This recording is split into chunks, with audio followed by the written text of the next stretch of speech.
At the kickoff, Brett.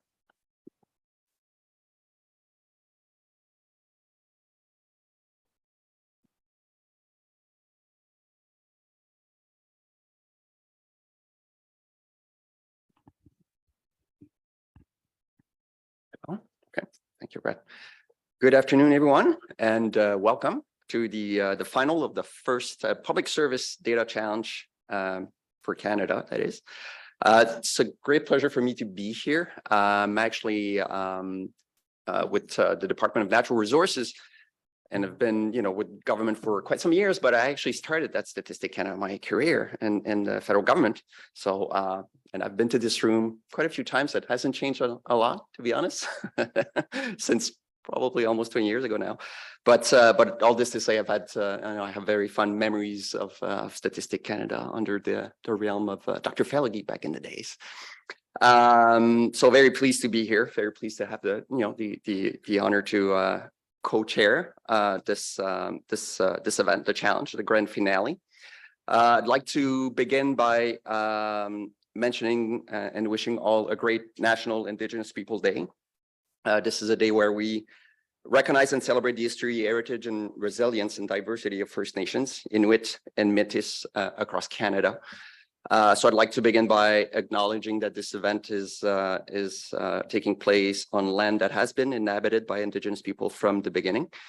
So we're currently gathering for those of us that are here in person in Ottawa, the National Capital Region, which is the traditional unceded, unsurrendered territory of the Algonquin Anishinaabe people. So with that being said, again, my name is Daniel Dufault. I'm Director General, the Innovation Branch with the Department of Natural Resources Canada. And again, I'm very delighted to be here, as NRCan is one of the partner that collaborated to bring together the data challenge to bring it to life. And I'm here today with. Yes. Hi there, Catherine Stevenson. I'm Director transitioning from innovation into the data integration. I always forget the second I think it should be innovation division. Anyway, as of next week, I'll have the right acronym.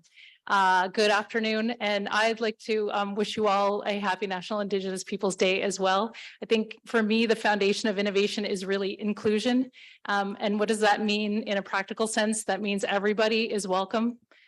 We need all of your talent here in the public service. We need you all to feel safe to show up and take risks. And that includes everybody who lives in the country. So I encourage you to take a minute and think about what that means, reconciliation for you in your own work here in the public service later today and in the days to come. So we're facilitating this afternoon's event. I promise not to go off script too often so that this becomes an 8-hour event. So keeping it tight. Last spring, as many of you know, we launched a challenge and asked public servants for ideas on how we can better use data in government. Hundreds of you came forward. Super exciting and encouraging to see the take up of this challenge. And really a broad range of ideas that were submitted in terms of how we can improve our own ways of doing things, and also how we can better deliver services to people who rely on us and count on us. So our judges, for those of you in the room, they're over here on your left. For those of you online, hopefully you can see them on some kind of camera in the room or they're coming. The judges reviewed those and came up with the long list of the top 7 ideas around which we brought teams of public servants together from many departments, many different roles, many different locations across the country, many different levels. There's nothing like an innovation challenge to eliminate silos and hierarchy to just bring a level playing field to tackle ideas. So working with colleagues from across the government, including my colleague, NRCan's Digital Accelerator team and StatCan's Innovation Secretariat, and with the support of many senior leaders, these teams have researched and developed the ideas over the last few months. The ideas were presented to the judges at a semi-final event back in January. It was probably a freezing cold, miserable day here in Ottawa, as I recall. And they did the tough job of selecting the top 4 ideas that you're going to see today. Oh, thank you, Catherine. So this afternoon, we reach the end of the competition, as Catherine mentioned, and find out which of these ideas will win and move forward on the road to implementation. So that's very exciting. Shortly, each of our finalists will make a 10-minute presentation. I'm told that time will be, will be kept pretty strict. So 10-minute presentation. And then we'll face up to 20 minutes of questions from our judges. After all 4 teams have pitched, the judges will decide the winner. So pretty exciting afternoon. The judges that we have are Élise Legendre, who's Director General, Data Policy and Transformation, and Chief Data Officer with Agriculture and Agri-Food Canada. We have my colleague, Jason Reed, who's Chief Information and Security Officer, Director General, Natural Resources Canada. We have Lucie Loignon, who's Chief Information Officer, Corporate Services and Finance Branch at Environment and Climate Change Canada. We have Wesley Young, who's Director, International Cooperation and Methodology Innovation Center at Statistics Canada. Wesley has innovation in his title, good for him. And we have Derek Dobson, who's Defense and Federal Public Safety Leader at Microsoft Canada. So welcome to the judges. And if you could. So the judge's decision will be rendered before the end of the day today. They've already decided, the champions have already decided that they're fully endorsing whatever the jury decides. So no pressure, no pressure. Just want to acknowledge the important contributions of the senior leaders. One of the best practices for building an innovation ecosystem here in the Government of Canada is the support and buy-in of the most senior leaders. So we are indebted to Catherine Luelo, Chief Information Officer of Canada, Anil Arora, Chief Statistician for Canada, Taki Sarantakis, President of the Canada School of the Public Service, and Franck Desrosiers, Assistant Deputy Minister of Strategic Policy and Innovation at Natural Resources Canada. Franck will be joining us a little bit later to announce the winner, along with Stephen Burt, who is the Chief Data Officer of Canada, who's representing Catherine Luelo. And we want to say thank you to all of our champions, advocates, and judges, as well as the other public service leaders who've helped us run this program. Let's have a round of applause for all of those who've been instrumental in the challenge.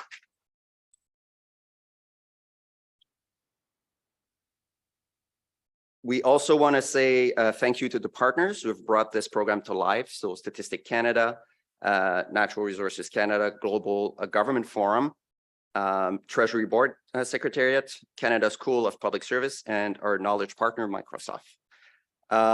I will now introduce André Loranger, who is Assistant Chief Statistician for Strategic Data Management Methods and Analysis from Statistics Canada, and is one of our program's advocates to open the event.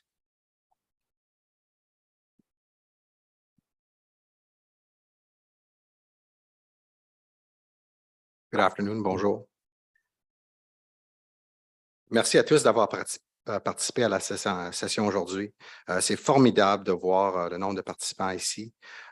Et pour ceux et celles qui se joignent de nous partout au Canada, je vous souhaite chaleureusement la bienvenue à l'événement aujourd'hui. I'm grateful to be joining you from the traditional unceded territory of the Algonquin Anishinaabe First Nation, who were the first people to walk the lands on which this nation's capital is located. As Assistant Chief Statistician for Economic Statistics, I was introduced in my former role, which was Strategic Data Management Methods and Analysis. And I suppose in that role, I was quite an advocate and a champion for this event. Certainly worked it into the data conference and so on, and worked with the Innovation Secretariat, which was reporting to me at Statistics Canada at the time. So now I'm in the role of economic statistics. And I think it's safe to say that I'm fixated with data. So, data is my job, and I take it very seriously. And I'm really encouraged to see sort of that the government and indeed society is placing more and more importance on data as we move forward. Je suis très enthousiaste de l'idée que StatsCan participe à l'organisation du défi des données. Pour plusieurs raisons. Premièrement, le rôle de Statistique Canada dans l'écosystème de données. Je pense qu'on est un organisme qui donne beaucoup de leadership dans les données, puis je suis fier que Statistique Canada participe à cet événement. Aussi, l'importance qu'on doit mettre à l'intendance des données, en anglais, le data stewardship. Puis encore, je pense qu'à Statistique Canada, on joue un très grand rôle dans ce domaine-là. Puis finalement, juste l'importance en termes de l'attention que nous, à Statican, on met dans l'investissement dans le personnel et puis les investissements financiers, etc., dans les données mêmes. Donc, c'est très excitant pour moi d'être ici aujourd'hui. Le défi des données visait à susciter un engouement ou au moins une curiosité à l'égard des données. Et c'est une des principales réalisations du programme, à mon avis. Ce défi des données est toujours très bien plus que les 4 idées retenues aujourd'hui. Nous sommes impatients de découvrir puis entendre qu'est-ce que vous avez à nous présenter aujourd'hui, mais c'est beaucoup plus que ça. Il s'agit vraiment, le défi s'agit de favoriser une culture d'apprentissage, de relever des défis et de travailler ensemble pour résoudre des véritables problèmes auxquels nous sommes confrontés. So this program has invited people to think about data in a new light, exploring how to mobilize, how to work with new partners, and how to leverage innovation to improve the lives of Canadians. It's this inspiration to try something new that is driving the success of this program, not only for those who are joining us here today to make the final pitches, but for all of you who have stepped up and made a contribution along the way. Even if your idea didn't make it to the finals, you still learn something about working with data that you can take back to your day-to-day work. Le défi des données de la fonction publique a permis aux fonctionnaires d'apprendre d'une nouvelle façon de travailler. De nombreux fonctionnaires travaillent toute leur carrière sans collaborer avec d'autres ministères. Ce programme a permis de mettre fin à ces cloisonnements et rapprocher les gens en donnant aux participants la possibilité de travailler au sein d'équipes multidisciplinaires et interministérielles. Les équipes ont eu l'occasion d'acquérir de nouvelles compétences, comme faire une présentation efficace au cadre supérieur et élaborer des arguments convaincants pour vendre une idée. Ce programme portait autant sur les données que la création d'une fonction publique plus souple, plus inclusive et mieux outillée. Et je suis fier de dire que cet objectif a été atteint, surtout dans le contexte du programme. This challenge wouldn't have been possible without the support of our partners who have worked hand in hand on new and innovative ways to collaborate. I'd like to thank our partners at Natural Resources Canada and, of course, at the Global Government Forum for their efforts, along with the Innovation Secretariat from Statistics Canada for bringing all of this together. We are also grateful to our knowledge partner, Microsoft, for their support. Thank you. Je vous encourage à vous inspirer des idées novatrices qui seront présentées ici aujourd'hui. Et des équipes qui ont travaillé fort pour arriver là. De retour dans vos propres ministères, cherchez des occasions d'exploiter les données et d'établir de nouveaux partenaires dans l'ensemble de la fonction publique afin de mieux servir l'ensemble de la population canadienne. I'm excited to see what the final teams have come up with here today. You've all accomplished something tremendous by getting to this point. Thank you for volunteering to participate. And for your hard work and contributions. You've not only moved the needle forward on the culture of innovation across the public service, but you've also demonstrated incredible resiliency, flexibility throughout the data challenge. So I wish you good luck today. And once again, welcome everyone. Thank you, merci. And I'm excited to see your presentations. Thank you.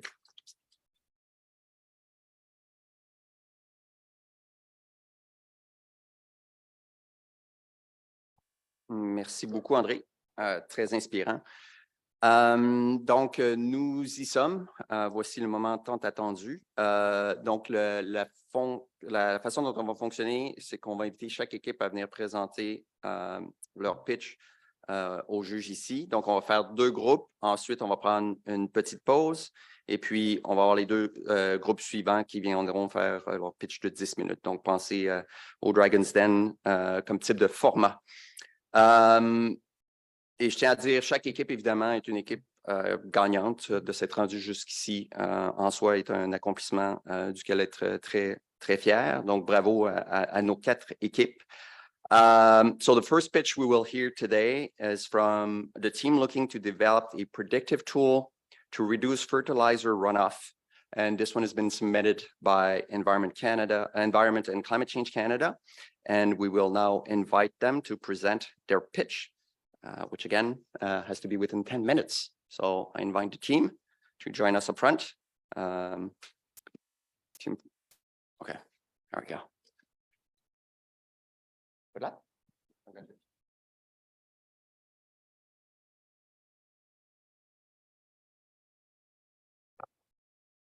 All right.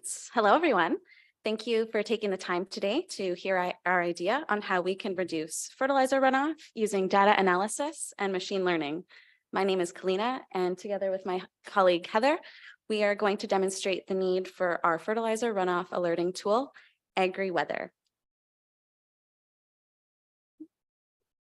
And bear with me as I learn the technology here.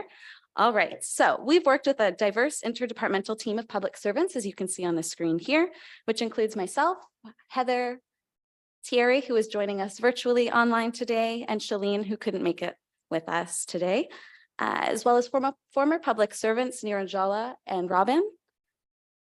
And like mentioned, this idea was brought forward to us and developed with a former data scientist at ECCC, or Environment and Climate Change Canada, which we'll use interchangeably throughout this presentation, Gherkinwal.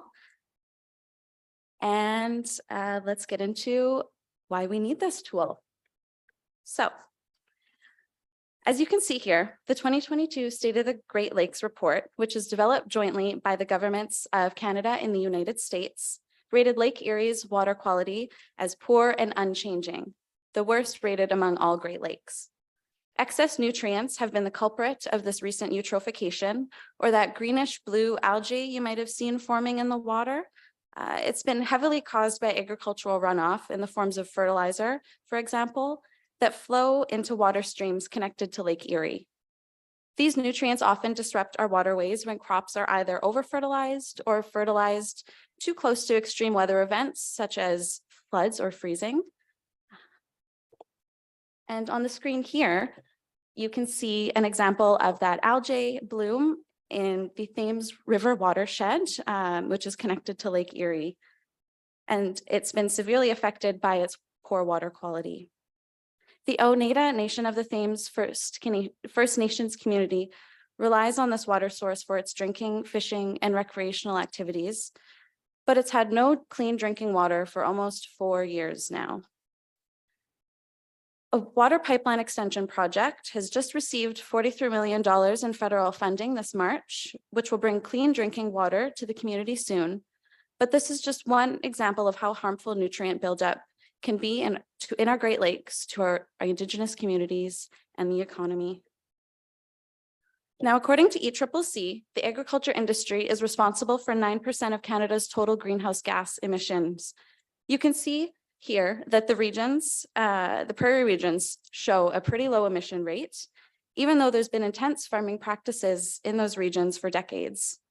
This is because the regions have been successful in adopting what's called beneficial management practices, or BMPs, which follow regenerative agriculture farming practices. These practices move away from harmful growing practices like the overuse of fertilizers and pesticides, and they promote environmentally friendly alternatives. AAFC has already been promoting these practices with innovative programs under the launch of their new Sustainable Canadian Agricultural Partnership Framework, which aims to assist the government in reducing greenhouse gas emissions to net zero by 2050. And I'd now like to pass it over to Heather, who will discuss how our solution will help us reach this goal.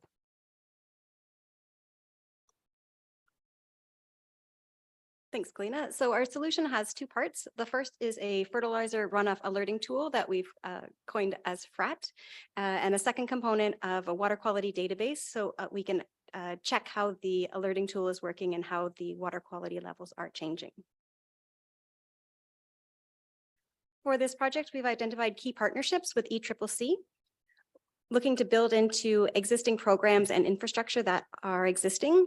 So the first is through the National Surface and River Prediction System. A byproduct of this project is a data set of runoff. The runoff that's available is not necessarily in a format suitable for growers, so there will be some work on that side of it. And also working with ECCC, building into the WeatherCan app for dissemination of information and utilizing the GeoMed API to disseminate meteorological data. So the bulk of the work for this project will look at partnering with AAFC and consulting with growers to make sure that we generate a data set and information that is useful and pertinent to them, determining the appropriate classes and notification information that they are interested in, and taking that NetCDF file, that river runoff, and putting it in a format that's easily ready to consume and decision-ready information. And finally, the last part is the validation, where we will work again with ECCC, who has some water quality sensors, bring in data sets from the provinces who also collect some information on water quality, put that into a database so we can run some metrics to determine how the tool is working. So we have a couple mock-ups of what this could look like. So we're building from the existing WeatherCan app, and we've taken inspiration from the way the air quality information is disseminated. So we've added the kind of like this little faux line item for what the fertilizer tool would look like. And if you click on that, we'll be able to get some observed conditions as well as forecast minimums and maximums. We're using the same color scheme and classes that already exist in the WeatherCan app, which might be modified if this goes forward, but we're starting with that. And then there's also a built-in option for users to have notifications. They can set thresholds for when they would receive notifications, as well as geographic positioning. The second component was a website. We haven't been able to demonstrate the live demo of the website at the moment. There is a link to a GitHub if you are interested.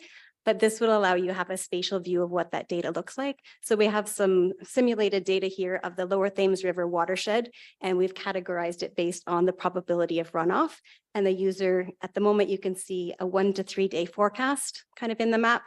They can pull that drop down and choose a 4 to 7 or a greater than 10 days. So get your short, medium, and long-term predictions of what that looks like spatially across an area. And so our solution, because it builds into existing programs and infrastructure, we've budgeted out over a course of 5 years at about 1.3 million. Our startup costs are mostly around consulting with growers and agronomists and AAFC, as well as developing the data pipeline in order to automate these processes. Our yearly maintenance looks at kind of server costs, upgrading software, making sure the data connections and linkages are all live. And with that, I will pass it back to Kalina to talk about our benefits and wrap up this presentation. Great, thank you, Heather. So why should you invest in our idea? It's great because it benefits our growers, all of us Canadian citizens, including Indigenous peoples, as well as us as public servants. For growers, this solution provides reliable agroclimate predictions, something usually done in-house by their teams. For all citizens, we're given clean and safe Great Lake water to utilize. Us public servants also benefit in major ways. The Treasury Board's 2023 to 26 data strategy, which was just released recently, is being supported by the initiatives and solutions this project provides, utilizing cross-governmental data to analyze and create predictions.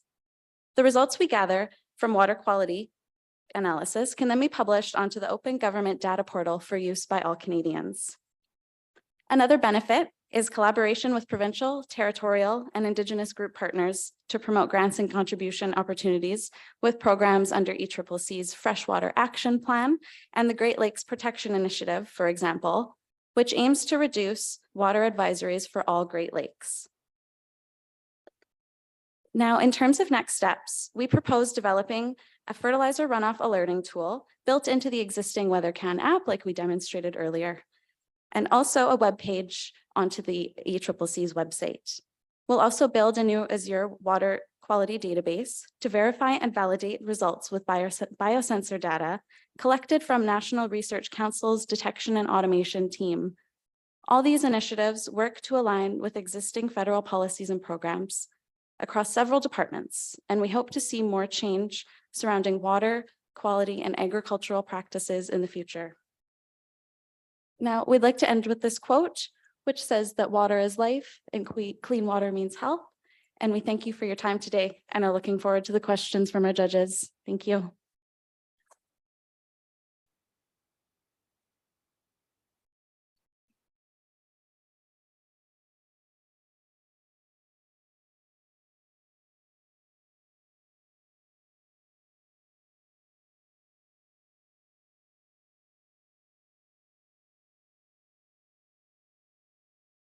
At this stage, thank you very much. We're just inviting the judges to jump in and ask questions. Again, we have up to 20 minutes. So take it away. Jason, you want to kick us off? Or? Good afternoon, everybody. Thank you very much for this great presentation. Coming from environment and climate change, this is dear to my heart, and thank you so much. One of the questions I have for you is, have you envisaged how AI could actually help better the proposal, or how it would in the background help to have better prediction for the farmers, etc.? Thank you. Yeah, we did look at that. Initially, our idea was to use a machine learning approach to develop the runoff measurements. Talking with the prediction team, they are generating a runoff, so there might be opportunity to refine that possibly at a smaller scale or like a smaller resolution in order to provide more precise information. And also we could have some machine learning to help with that prediction as well. Thank you.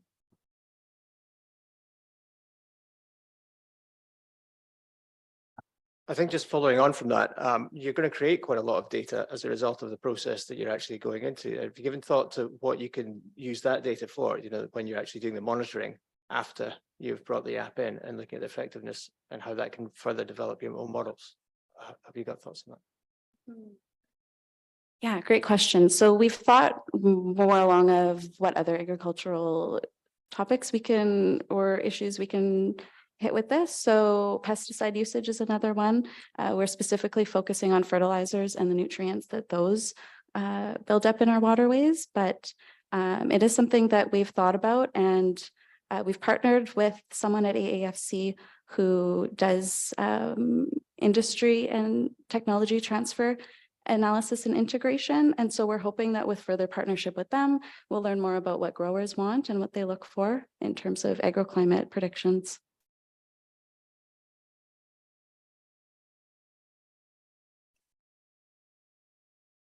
Hi, Jason Reed from Natural Resources Canada. A question with regards to the actual identification of algae blooms and some of the problems that we're trying to solve. And so the use of remote sensors, is that something that you envision as being part of the solution, or are we going to rely on other means to identify when we do have an issue?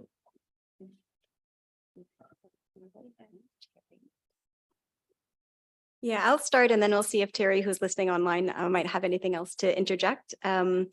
We've primarily been focusing on water quality sensors that we would put in the water for measurement. But yeah, you do raise a really good point about the remote sensing and mapping some of those algae blooms, which could give us indications.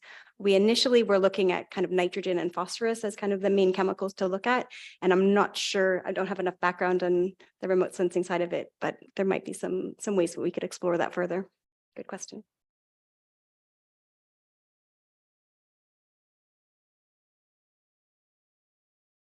First of all, thanks for the very interesting presentation. I'm going to be very honest here. I'm not a farmer, so I don't understand a lot of this stuff. I'm curious, though, from a statistical point of view, a data point of view, what are the features or variables that drive this? Like, so I'm thinking, how close are to the waterways? Where does the water table sit? What is the soil like? If you're in the middle of, where there's no water, how will that take it? So the geospatial aspect, that kind of stuff.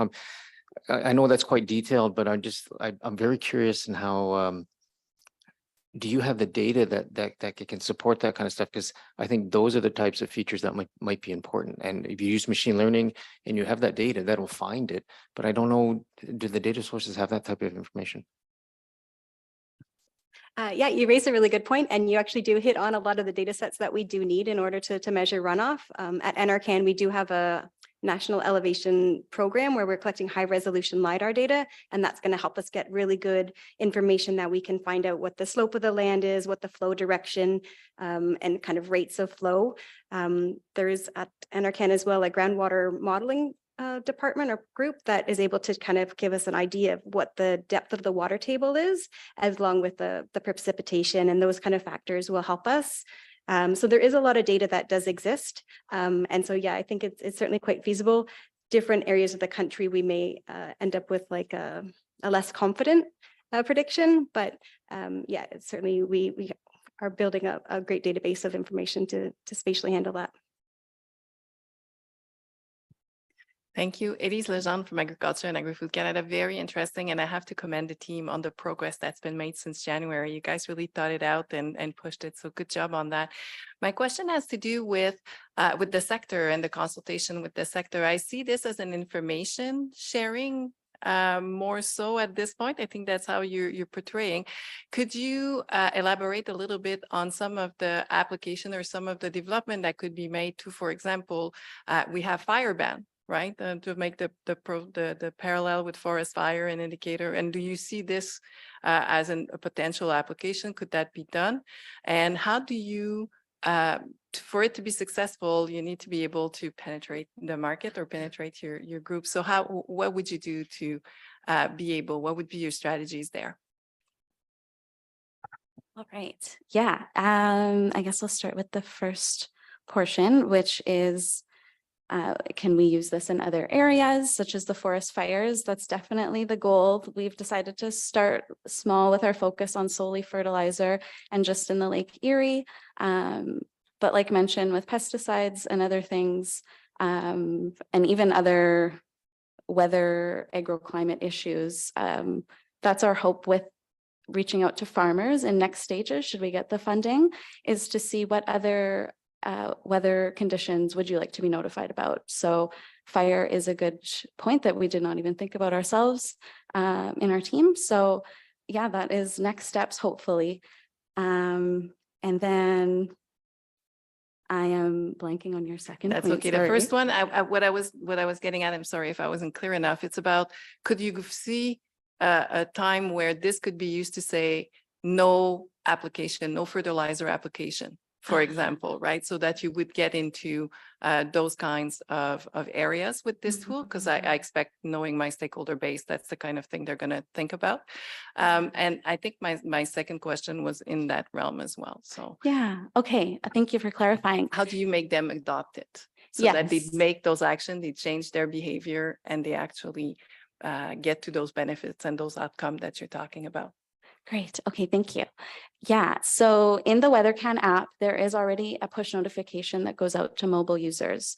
We're hoping to utilize that for major weather events that could be coming in surrounding areas. And then with the web app that Heather built, you can also choose a different region. So we focused on the Lower Thames region that we highlighted, but you can choose different regions and set notifications for that region that we hope will get pushed to their email, if that's what they use, their mobile text like SMS, as well as the mobile app notification. In terms of getting them to actually use it, if I can move to our appendix, if we can just get the PowerPoint back on the slide, thank you. We've thought about this a little bit of, how do we get farmers to actually want to use this, and how do they see the importance of this, because it affects our waterways, but it's not really affecting their crops yet. I mean, we're seeing the effects of climate change everywhere, but not directly affecting them. So I will just move to our appendix here.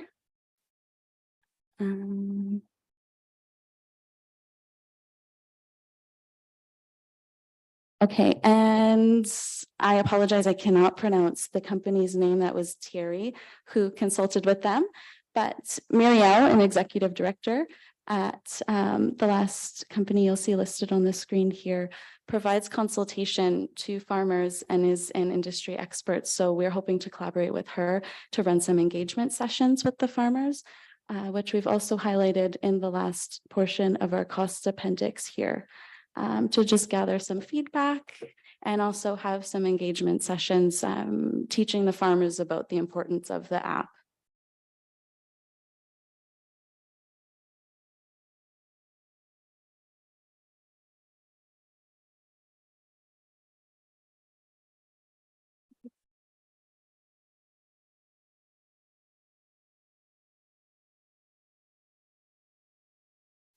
Thanks. I wasn't going to do this, but I couldn't resist. Because I'm not officially a judge. So, but one of the things that we think about at StatsCan a lot when we think about data programs and stuff are the outcomes. And when I look at your presentation, I think it's a fantastic use of data. I like the tools. I like the application of the technology and so on. But I'm struggling, and perhaps it's my understanding a bit like Wes. I'm not a farmer, and I don't sort of really understand a lot of issues related to runoff. But can you maybe articulate a little bit in more detail what specifically you see in terms of the outcomes? Is your application that you're building going to lead to sort of less runoff and so on? And how sort of will this benefit sort of farmers and I suppose society in general? Thank you.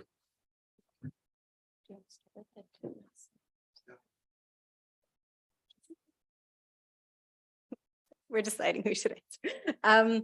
Yeah, I think we're hoping is that it'll provide notifications to farmers to help them to plan a little bit better, reduce the amount of fertilizer that's being used and have it used in a more efficient manner.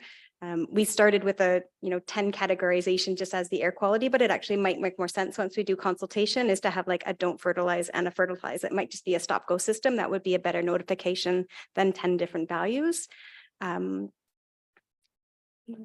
I'll pass it over to you. Yeah, I think Heather hit all of the major points in terms of farmer benefits. Lots of overuse of fertilizers and pesticides, and they are actually hiring a lot of agronomists in-house to do a lot of this work, the weather predictions. So we did a lot of research looking into if there's any federal or provincial governments offering prediction, like agro-weather prediction services. And the government of British Columbia is currently developing something, but this would be the first major tool available for public use through a government for farmers. Since Andre is my old boss, I have to follow up with this part. And I think it's a really good question, but I just want to confirm something. So farmers should buy in, because if I understand this correctly, if I fertilize today and it rains tomorrow, I now have to fertilize in 2 days down the road or 3 days down the road. Same thing with pesticides. So, when we do those engagement sessions, I mean, that's, I think, where from what I understand, fertilizer is quite expensive. So, I mean, that's how I think you can get some in the buy-in from the farmers. On top of that, following with Andre's comment, the outcome is the public good. We're blessed here in Canada to have lots of fresh water, at least, lakes and stuff. But if we keep abusing it, who knows what's going to happen. So I think there are some good outcomes, and I think Andre's point is really good. That needs to be highlighted in particular. What's the value added for the farmers? Okay, and then I think there is something there. Again, not being a farmer, I can't say for sure, but if it saves them money, I think that's something that they would buy in. Just a very pedantic question. One of your appendixes, you speak to the costs associated to this, and you have it divvied up by ministry. Have you received commitments from those ministries for that, or is that aspirational and that's what we would need, and we still have to go and get that money?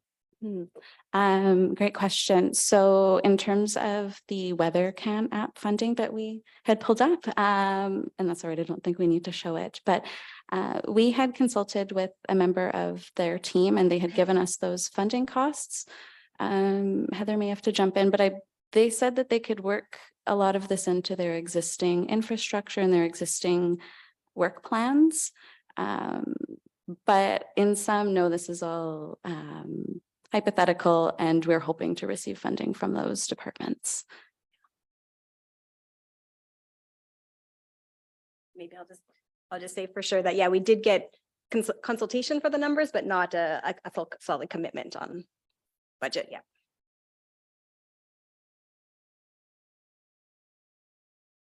No more questions from our judges, I think. So would like to thank you very much. Round of applause. Congratulations.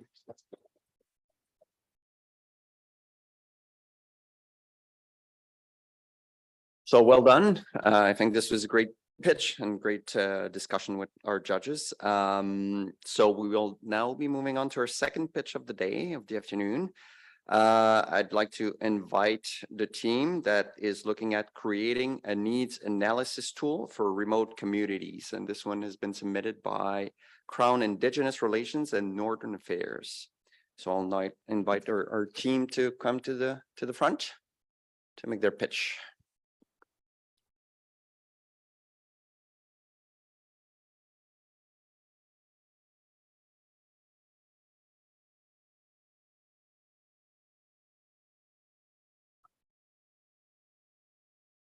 Hello, everyone.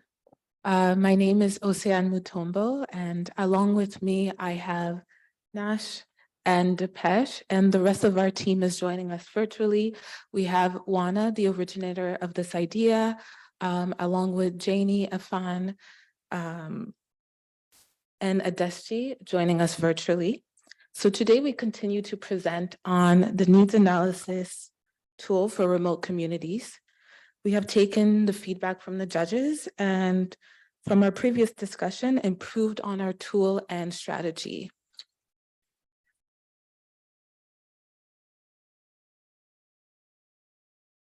Is this the right one? Oh. No.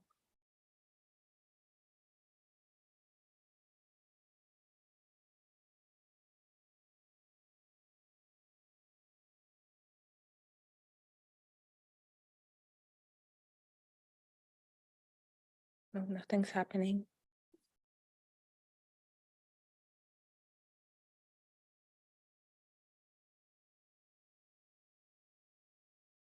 Oh, okay. Thank you. Some technical difficulties. Well, so going back, so along with the feedback from the judges, we've also engaged with and incorporated valuable information from data scientists, policy, methodology, and Indigenous community experts, specifically the policy experts at Nutrition North Canada. They provided us with an eye-opening experience, revealing the challenges faced by remote northern communities in accessing affordable and nutritious food.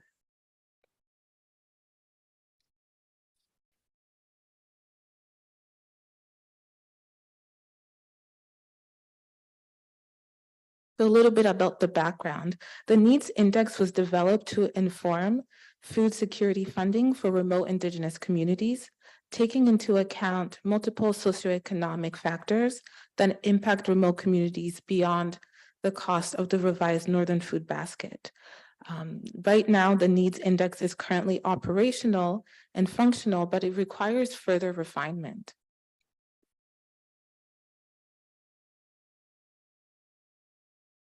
For the last couple of months, we've worked on introducing enhancements to this index. Our vision for the Needs Index is to create a centralized data dashboard that allows relevant stakeholders to visualize the needs of remote communities. Additionally, we aim to build upon the index by incorporating all relevant data sets and performing a regression analysis to improve efficiency of decision-making. We believe that cross-departmental collaboration is key to constructing a better index and providing the whole of government approach that has repeatedly been requested by remote communities. This tool will provide a platform to overlay multiple indicators for a more comprehensive picture of community needs. So on to the methodology. As you can see here in the map, the index is a combination of principal socioeconomic indicators that provide insight on the economic realities in remote communities. So these indicators are the state of infrastructure, purchasing power to account for affordability, remoteness, and a governance indicator to address community capacity and support. And all of these indicators together have an impact on the viability of government program delivery.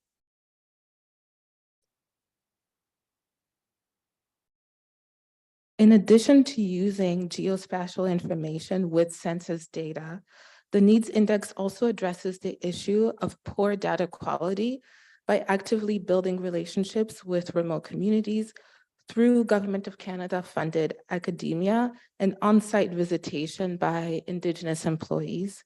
So stronger relationships make the communities more willing to provide accurate data, thus making the index more reliable.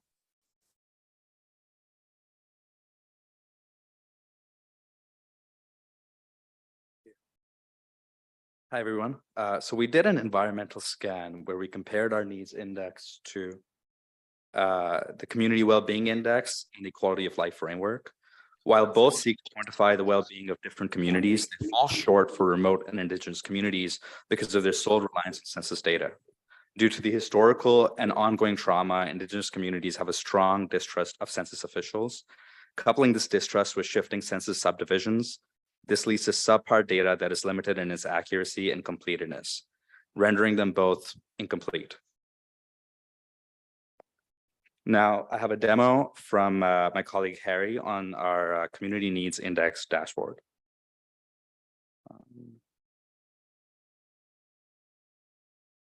Pardon me. There's something.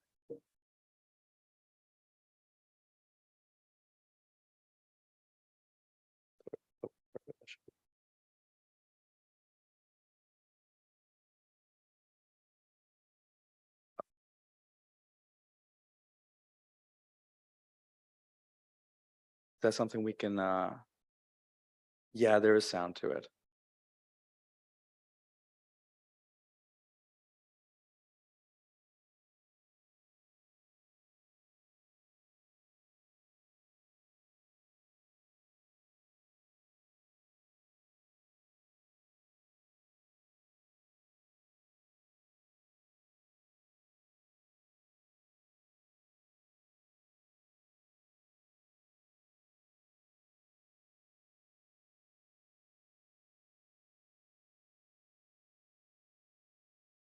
That's not a problem. So if anybody wants to see a demo, we're happy to make that happen after our presentation. My apologies for this. Maybe I'll give it a second before.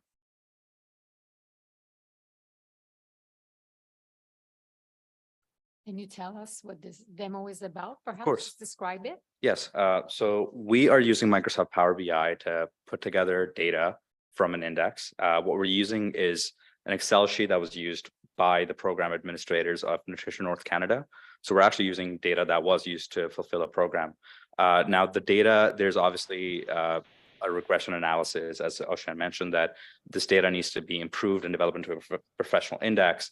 But just within limited resources that we've had, we've been able to use Microsoft Power BI to create an interactive interface with multiple features that actually give you a visual idea of what the index is trying to tell, the story is trying to tell. The data, the Power BI interface makes it easy to understand, very accessible. But in short, that is what this demo is supposed to be. I'll move on to the next slide for now, and then, yeah. This is a brief demo of a sample dashboard that the team has developed with some preliminary data sets. An intention is to introduce the dashboard and to indicate that the dashboard aspect of the project is a realistic and doable part. As you can see, there are various types of filters that the users can utilize on the right pane, and as the filters are adjusted, the display information will also change. Now, a dashboard should not only display the data, but also encourage actions. Noting this, one other feature we've added is the ability to flag indicators that requires attention. For example, we can see that Fort Albany is reading that its needs index is 22.5% above regional average, and therefore it is being flagged as red. The tooltip then tells which of the indicators are negatively impacting the outcome by comparing each indicator to the indicator's average. And conversely, if a community needs index is less remote than other communities, the tooltip will display indicators that have positively impacted the index. This will allow the users to identify which indicators they need to focus on and encourage them to go back and take actions as needed. Thank you.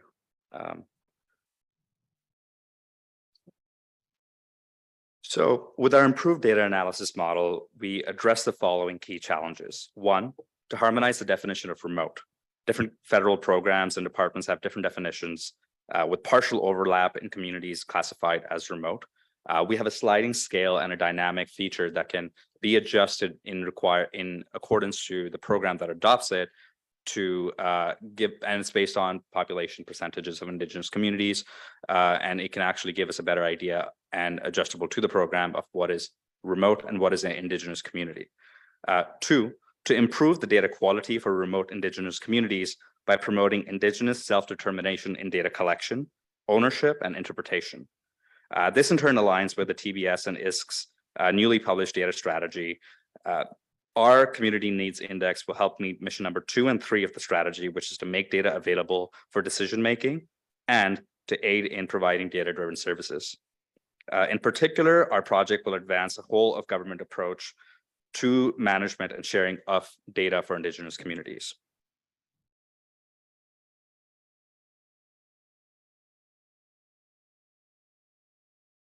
Beyond innovation through visualization, we see this tool being on the cutting edge by incorporating Power BI's AI capabilities.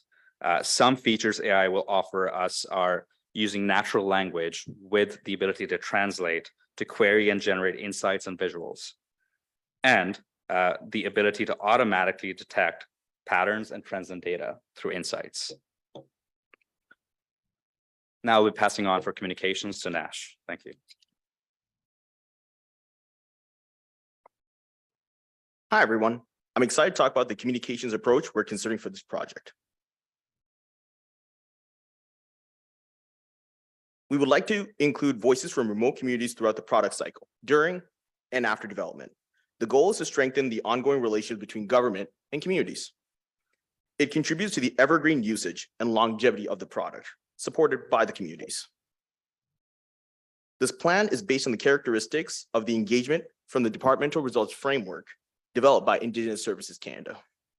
With help from the team, we've identified key factors we'll be considering during and post-development of our comms effort. So during development, there's 2 key factors. First being to include stakeholders' input, and the second being to obtain stakeholders' buy-in to validate the product's viability. Post-development, we're looking at 3 key factors here. 1, strengthen connections with the stakeholders. 2, prepare for product launch, exposure, and awareness. And finally, identify opportunities for improvement. Now I will pass it over to my team member, Afan, to speak about the cost and funding. Awesome. Thank you, Nash. So we have estimated that the project team for the Community Needs Index for Nutrition North Canada will require a minimum of 4 Government of Canada employees from various occupational groups. The cost recovery is an initial estimate, which is calculated using the final annual salary step of each employee with an extra 20% allotted for overhead costs. Since StatsCan will be providing a service for this project, the recovery costs would include the costs of maintaining the statistical infrastructure, i.e. the methodologies and registries that are used to compute the needs index. The team should include an EC5 who will serve as the project manager. Next, we would require an EC4 data analyst or methodologist who will be responsible for conducting the economic, statistical, and regressional analysis in order to create a replicable and scalable index for the Government of Canada departments serving Indigenous populations. We would also need a CS2 who is a Microsoft Power BI expert and knowledgeable in the field of data science, machine learning, and data visualization techniques. Moreover, we would require an Indigenous communications specialist who will serve as the Indigenous representative. Other engagement travel costs are estimated between 150 to 200,000 based on the actual expenditure of Mr. Randy Jenkins' team from Northern Nutrition Canada, which developed and implemented a prototype for this project. This includes the cost to travel to remote communities and board and lodging. Standardizing the definition of remoteness and refining data collection will be an important consideration during the engagement process. Lastly, as the adoption of the project goes up, the cost of implementation will also scale upwards. However, the developmental cost could be shared amongst the collaborating departments. Now I'll pass it over to Janie to discuss the benefits of our product.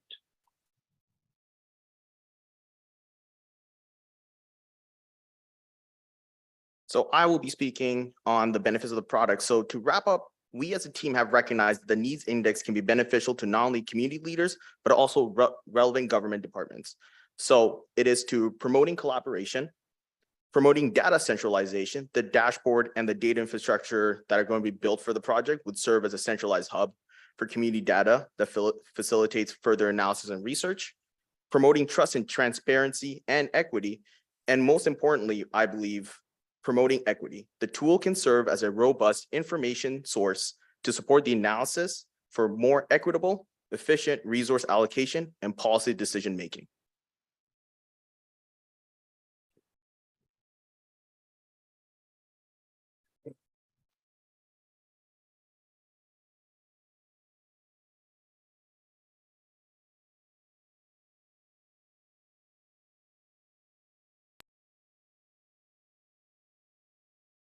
Team, great presentation. Thank you very much. A few questions, and maybe I'll go through the questions before you can answer them. The first one, talking about communications, and obviously Indigenous Services Canada has a large part to play, but there are a number of other ministries that also have ongoing relationships with First Nations people. So I wanted to get your thoughts with regards to how they would engage in that communication. That's question number one. Question number two was in and around the budget slide that you had, taking a look at the team members. I want to get your thoughts as to whether or not these would be full-time for a year. I mean, I'm thinking specifically around the Power BI piece. I mean, initially, yes, there's a lot of work, but that should taper off for a little while. There's always going to be enhancements. I get that, but generally, the large push is at the beginning. So I just wanted to understand if you factored that into your cost calculations. The third piece that I have is in and around data itself. And so you spoke quite eloquently with regards to trust, stakeholder trust, and ensuring that they agree that the data is correct and that they would actually be able to find it useful. And so I was wondering if you could talk a little bit about that, how you're going to get that trust, how you're going to do data stewardship to make sure that there's no falsification of data, because that will skew your results. And then the actual adoption. So what's your plan from a change management perspective? That's a lot there. Sorry about that. I'll do my best to talk about the first question with the communications piece. So when we were doing our initial research and we were speaking with the various departments, I was initially working at Statistics Canada. I'm now at Infrastructure Canada, but my colleagues at Statistics Canada connected me with their census division. And a lot of those members go to these remote communities and visit them. And they were giving me insight as to what are some things to consider. And one of the biggest pieces that I took away from my time speaking with the communications advisors there were to keep in mind that at the end of the day, we have to just be transparent and honest. And that comes from collaboration and being completely transparent upfront with these community members. So not only are we speaking with Indigenous Services Canada engagement team and communications team with these communities, we're also reaching out to the collaborating members for both this project and looking at their comms teams to see what are you doing that we can take from there to bring this initiative forward. So an example of that would be when I spoke with the census team, they gave me insight, and then I took that back to the Indigenous Services Canada team and their communications piece. And we were speaking about how do we reach out and create a level of engagement that can build trust. And it goes back to partnering with the national organizations that a lot of these communities have trusted and working with them in partnership to spread the message for engagement.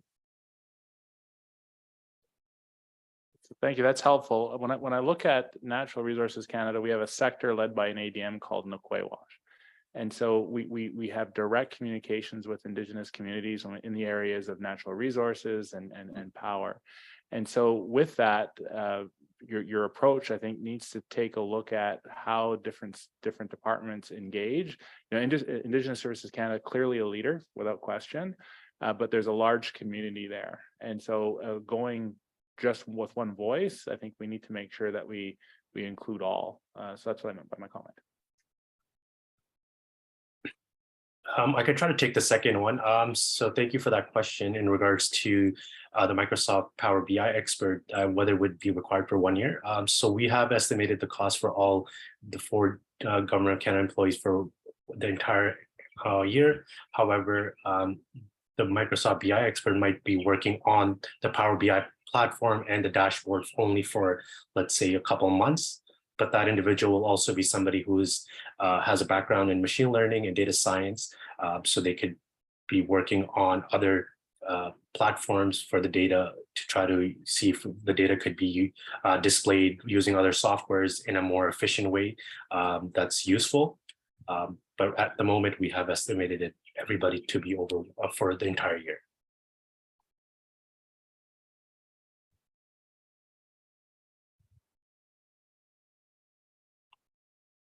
And could you repeat your third question? That was around data validation, and if you could just kind of repeat that. Yeah, sorry, it was around trust and stewardship. And so you spoke about the importance of having our stakeholder communities trust with regards to the data that we're presenting. And of course, data itself, you know, can be skewed. So looking for what your thoughts were with regards to stewardship to ensure that the integrity is maintained over time. And the last piece is around adoption. So from a change management perspective, how are we going to support our Indigenous communities to ensure that you know, they agree and use this? Yeah, for sure. So with that, for the data stewardship, actually, just the data strategy that has been published by TBS for 2023 and 26, StatsCan is working on developing whole Government of Canada standards, processes, and common standards to ensure that the data is consistently cataloged and the data quality is consistent. So we'll be kind of using that framework when it is published, and a lot as that framework will be given to all the departments to try to implement the strategy. So we'll be using that to ensure that our data is validated and is not skewed. Maybe can I just add a few things? I think that's a really central question. How do you build trust so that people engage in the process and then use the outcomes? And I think the most important thing is to show that there is a benefit to the community, that the reason that you're undertaking this exercise is to improve outcomes for communities. In terms of issues about data stewardship or questions about data stewardship and ownership, you see increasingly that Indigenous organizations are undertaking their own data collection exercises. So you have the regional health surveys, you have ITK that's conducting the Kanbipit survey, the Inuit Health Survey. So increasingly, Indigenous people are taking a greater role in kind of collecting, managing and interpreting their data. And I think the way that you build trust and build relationships is to respect that role that they're increasingly playing and to work with them to build your work on that data. And just to add one more point to that, we interacted with Randy Jenkins, and Juana worked with Randy Jenkins in her previous team. Randy and Juana implemented the prototype of the program, and the storytelling that they told us was that, you know, they would spend extensive time engaging with Indigenous communities by traveling there and being representatives of Indigenous communities. So they would identify issues with underreporting numbers of populations in the census simply based off the fact that a lot of communities would still see government as one entity. So whether it's census or whether it's something, say, like a, you know, somewhat aggressive child welfare policy, they would generally be reluctant to provide the most accurate information. However, some of those challenges were to some extent overcome by Indigenous employees of Government of Canada, when they spent extensive time in those communities interacting and gaining that trust. So more like on the base level, we hope that this can be scaled by a focus on engagement through travel and interaction as the index is developed. So of course, there's the census that we must rely on, but in addition to that, we'd hope that our model can fill in to whatever extent we can the data gaps in population, in infrastructure, and so on. Thank you. Hi, Derek Dobson from Microsoft. Great presentation, and thanks very much. If I just pull a little bit, I think it's very brave to move into a data-driven decision-making world where you've acknowledged there's a bit of a paucity of data. But if I look at the use of the tool itself that you're developing, it obviously has great potential for storytelling. How do you move beyond that to data-driven decisions by whom, to do what, and to what extent do you automate or provide alerts or etc. to drive action from the stories that you're going to be able to tell with the data? I think you're absolutely right. The data can only do so much in actually resolving issues. It does identify a problem where we can't always offer the best and the most perfect decisions. One way we hope to overcome this is we, through our stakeholder engagement, engage with a lot of decision makers from many different departments, whether it was Statistics Canada, Indigenous Services Canada, and CERNAC as well. So there was quite a lot of people engaged with us and expressed interest in this tool to be used in different and a variety of particular programs that are already in place. So not only is there more potential for us to serve programs that will come, but also the programs that exist. We want to make, because this tool is well integrated already into Government of Canada infrastructure, that being Power BI, we see a lot of experts already in departments that are using the same tool for other purposes. So we're not really hoping that we engage a significant cost per department or by one department to come up with an absolutely new program. We're hoping to offer a cross-government tool that can be used to improve the efficiency of existing programs. So I hope that to some extent answers your question. So I should. Yes, Wesley. So just to follow up, because it's pretty tied to the first two questions. So in terms of governance, I'm hearing that you have a strong ties with some of or many communities. So how do you, and at the same time, your project is on 1 year. So I'm seeing a little bit of a disconnect there. I think this is likely more than a 1-year project. So how do you see that moving? Is my first question. Who's the user of the index? Like, just I thought I knew what it was at the beginning, but I'm getting a little bit confused. So just a little bit more on that. And is this a tool that will replace other things? How does, like, there's as you mentioned, there are some tools in different departments. Where does that fit in the ecosystem? Is there things that will it replace? Will it make savings elsewhere? Or will it transform some of the way we are working? So similar to, say, the census and a lot of data sets and indices that are available with downloadable files, right, in different formats, we hope that this can somewhat serve that purpose. Of course, there will be a department, hopefully Indigenous Services Forward department, that adopts this program for the development part. And our cost estimation is more just for the development, but we understand that this will scale because it can scale because of the adoption should be greater than just one particular program. But to answer your other question, this, pardon me, could you repeat the second part of your question?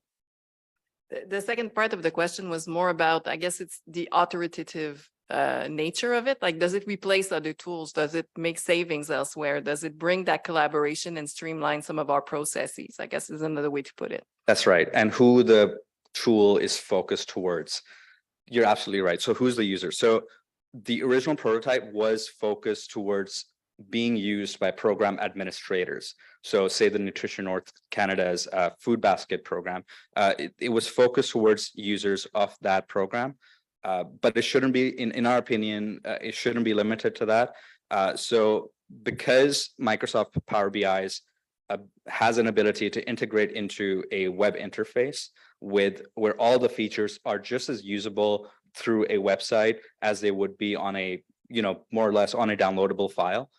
We would not only like this to be a one department intranet resource, we'd like this to be an internet resource while offering transparency to anybody that not only just can understand data, because data, when I see and I don't have a data analysis background, when I see a big, data set in Excel anywhere, to me, it's overwhelming and it's almost a barrier of entry. But through an interactable interface, we can somewhat overcome that barrier of entry because, again, with advancements in AI, there are already some features in place that can somewhat, where you can use natural plain language to ask, say, for example, what is the rank, well, not rank maybe, but explain the infrastructure needs of a particular community, and using the data, AI can somewhat give you a accurate enough information and understanding in plain language.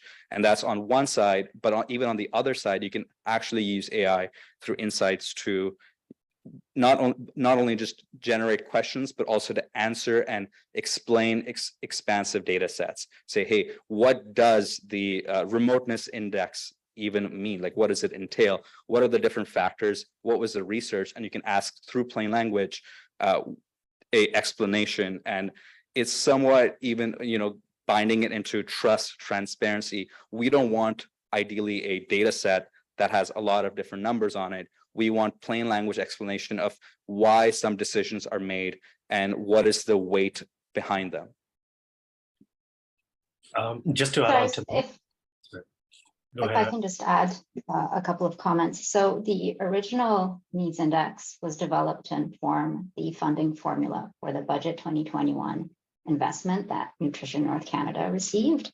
And the idea was that it should be an equitable distribution of resources. A lot of government programming is competition based. It's like a challenge, or you put in a funding proposal and you see if you get it. And the approach that NNC wanted to take was to work collaboratively with communities to kind of meet them where their need level is. And so that it was kind of a fundamental shift in how you approach, how you allocate funding. So it's like instead of a competition model or a challenge model, it's really who needs what and how can we work to meet you where you are.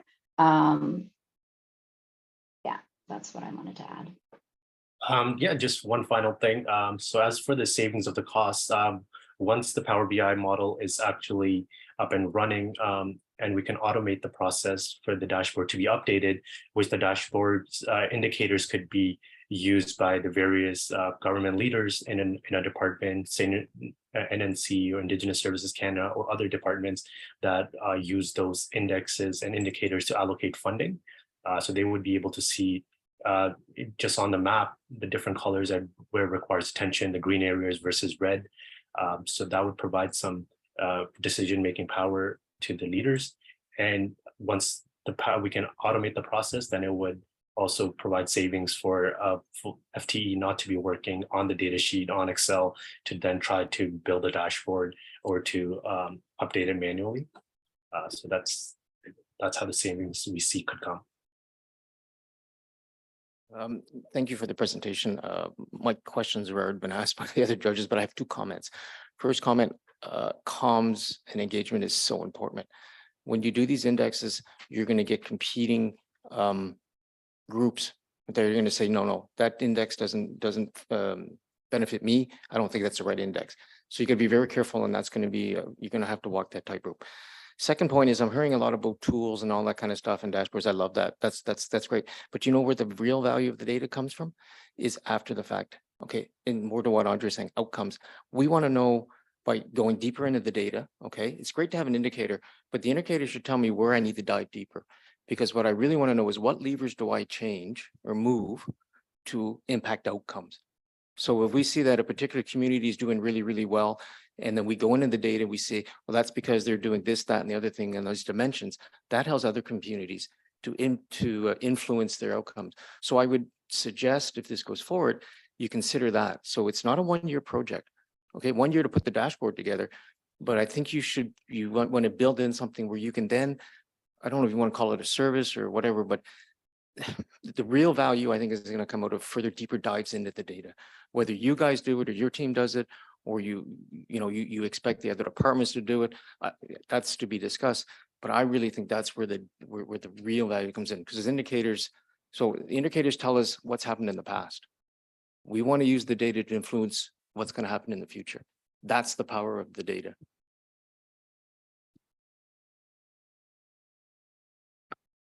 Maybe one last quick question, and actually it's on the outcome, just to relate to Andre's questions earlier. What if the index does not get developed?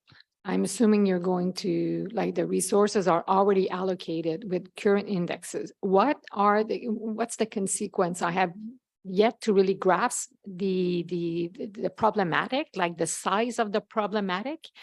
And then, like, do we have evidence that resources have been allocated wrongly, or like who is suffering from that? How many communities are we talking about? How many people, etc.? Thanks. Thank you. I can answer to that. So as we were doing our engagement with different government departments, we found that a lot of different departments are all working kind of on the side of their desk, trying to find solutions for better funding allocation or better policy programs for remote or northern communities. So one thing that we've noticed is, if I'm using funding for an example, a lot of funding formulas are based on per capita. And oftentimes, based on the census information, we don't necessarily have an accurate information of a population in a certain area. And to add on to the layer is also the definition of remoteness. Some communities may be remote in terms of distance from urban areas. And then some communities are remote in their access and their infrastructure. So they may have a large population, but they're far from educational facilities or healthcare facilities. And so what they can and cannot do is limited. And so we found, by engaging with different departments, is that there was a huge gap in how we provided support to these communities, because we just didn't know what was missing. And our hope with this index is kind of underlying all these different indicators. So looking at distance from urban areas, looking at distance from educational facilities, infrastructure, looking at also the affordability. So are they able to, if resources are provided, can they even afford to utilize these new resources?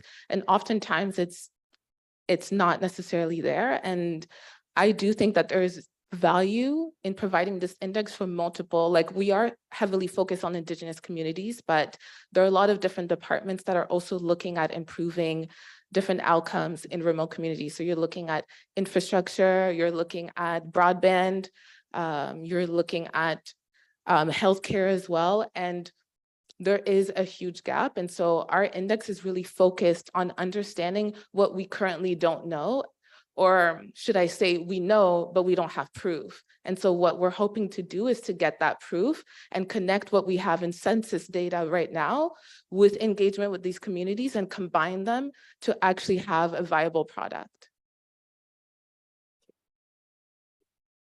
So thank you very much, Team 33. Well done.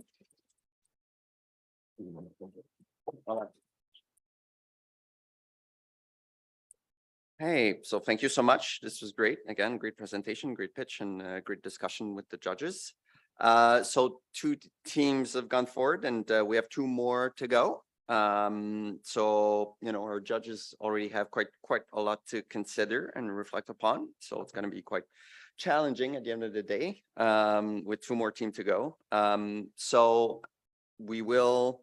I will sadly need to depart at this point for the afternoon, but we'll leave you in great hands with Catherine. We will reconvene we'll take a short break, 15-minute break, I think. So maybe 10 minutes after 3. That's okay, Brad? All right.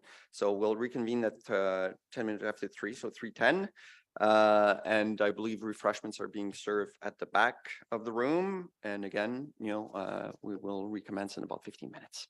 Thank you, everyone.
For the people in the room, we're going to get started in 2 minutes. So if you can please find your seats, we're about to get started.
Okay, hi, everybody. Welcome back. Just wanted to shout out the people online in this hybrid world that we live in and that we love.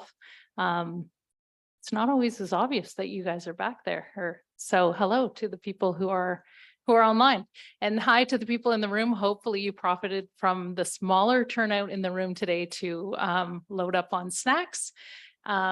We are excited to move along to the final two pitches. So without further ado, the next one is from the team using to use satellite and sonar data to locate plastic waste at sea. I believe they are online, so please begin whenever you're ready.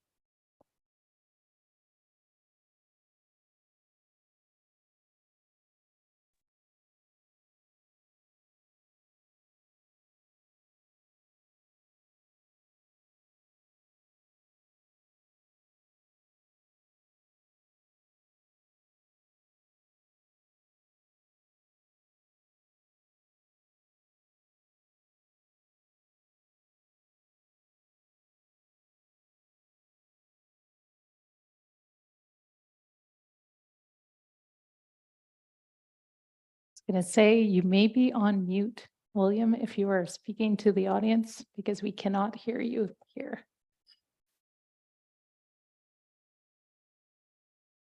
William?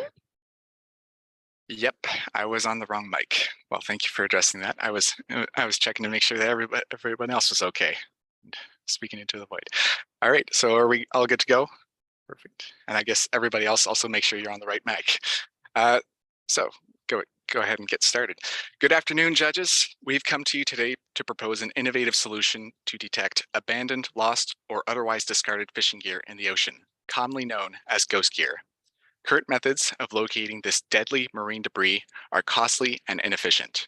We're proposing to tackle this environmental problem by training a scalable and flexible AI model to detect ghost gear at sea and produce useful insights that can optimize recovery efforts. Ghost gear is the single deadliest form of marine plastic debris. Many animals get caught or entangled in the traps, ropes, and nets and can die a slow and painful death through suffocation, famine, or exhaustion. It's estimated that 600 to 800,000 metric tons of ghost gear enter our oceans annually, and that 90% of species caught in ghost gear are of commercial value. So our proposal seeks to address a compelling threat to both our environment and our economy. Canada has been leading in addressing marine debris both internationally with the Ocean Plastics Charter and at home with the Oceans Protection Plan. We're committed to sustaining our blue economy and to protecting species at risk who are especially vulnerable to entanglement. But with a changing climate, extreme weather events like Hurricane Fiona are leading to increased losses of fishing gear, impacting all of these spaces. We face an uphill battle if we want to meet our commitment to recovering 100% of all plastics by 2040. Fortunately, Canada is investing in fighting plastic pollution at the source and in retrieving what's already in the ocean. The Ghost Gear Fund at Fisheries and Oceans Canada was established to support fish harvesters and communities to retrieve ghost gear from the ocean so it can be returned to owners or recycled back into the economy. Tackling ghost gear is a cross-departmental priority. We aim to be a world leader in combating climate change, reducing plastic pollution, and in protecting our oceans, as attested by these statements from ministers. And so we propose an innovative, economical, and data-driven solution to achieve just that. Ghost gear detection is usually done by manually reviewing underwater imagery, either through offsite analysis to plan subsequent retrieval operations, or through on-site analysis to narrow down targets for retrieval. They rely on local knowledge and historical data to indicate areas where ghost gear might be found. These processes are time-consuming and difficult, which makes it expensive to plan and dispatch resources efficiently. In addition, the expertise to do more advanced analysis rarely exists in-house, so these organizations need to contract external help at a high cost. The groups are often either left to interpret data on their own with little training or with little control on their data. Further, we've noted that these analyses can result in a high rate of false positive, meaning resources are wasted on incorrect targets and time at sea is lost. So we propose to offer a platform where users, such as ghost gear retrieval teams, would be able to analyze their imagery data without having to train or deploy their own models. It would help automate the ghost gear detection process, making it less time-consuming and less expensive, as it's one thing to have the data, but it's another to have it annotated and actionable. With our platform, they would be able to easily integrate the automated detection process into their existing workflow, which would be fairly simple from a user's perspective. We believe that by doing so, we would help create efficiencies in the analysis process and location of ghost gear, either while they are planning their next operation or while on their vessel searching for ghost gear. It would also be as user-friendly as possible so that even people with limited technological skill would require minimal training to use it. Our aim is to automatically detect ghost gear targets in imagery using AI models. These targets may be found under the water or they may be floating on the surface of the sea. So depending on the location of the target, we'll need different sources of imagery, such as sonar or satellite data. We leverage the AI models to sift through the imagery, automatically detect ghost gear targets, and report their geographic locations. These detections can be provided to authorized users through an online portal with interactive mapping dashboards and APIs. This sets the stage for a scalable deployment that facilitates rapid identification of actionable insights, such as what types of ghost gear have been found and where they are most concentrated. The technical problem domain that we're looking at is the computer vision task of object detection. Given an image, we need to identify the types of objects present in the image and localize them by drawing a box around each one. Because these images are geocoded, this tells us the geographic location of the ghost gear that we've detected. We can accomplish this using convolutional neural networks, which are state-of-the-art AI models used for many types of computer vision tasks. We've already trained our own prototype model for detections in sonar imagery using the open source library for the YOLO V8 object detection model. And by using a technique called transfer learning, we were able to take a highly effective general purpose model and train it on a small set of lab-created sonar data to achieve comparable performance to otherwise training from scratch on a very large set of sonar data, which would have been much more difficult to obtain. Sample detections from our prototype are shown in the leftmost image. Moving forward, we'll be working with subject matter experts to obtain and annotate training data from real retrieval efforts. And we've already established a partnership with CSR GeoSurveys for annotation of lobster traps and ropes. In the right-hand pair of images, you can also see a sample from experiments that we've run using a pre-trained open source model for detection of floating marine debris in satellite imagery. Canada has been a leading member of the Global Ghost Gear Initiative, a reflection of this country's commitment to sustainable and responsible fishing practices and the protection of marine ecosystems and wildlife. Canada became the first country to contribute national data to the Global Ghost Gear Initiative data portal. This project leverages that commitment to data by providing a solution that transforms data into impact. This solution can be offered as a scalable open source portal for use by other Global Ghost Gear Initiative members, many with far less resources than Canada. Your investment in this project provides Canada with an innovative AI approach to supporting the three key aims of the Global Ghost Gear Initiative and a core contribution to global ocean plastic mitigation efforts. We've been thrilled through our early engagement to partner with the folks at the Ghost Gear Fund to propose a new solution that would go above and beyond current government efforts to tackle this problem. We've also reached out to other community-based retrieval organizations, and we have received their endorsement for this project. Our approach is to also partner with indigenous organizations to develop a two-eyed AI solution where we embrace indigenous knowledge during the project development and execution. Our engagement efforts resulted in a partnership proposal and endorsement from the Bear River First Nation. The proposal also aligns with the newly published version of the TPS Directive on Automated Decision-Making, where the algorithmic impact assessment was amended to ensure consultation with relevant indigenous stakeholders. We accomplished key milestones, including submitting a result fund proposal in partnership with the Ghost Gear program at DFO, identifying key partners, and proving that the technology works using synthetic data. Going forward, our focus this year is on the prototyping phase, which will be developed using in-house resources.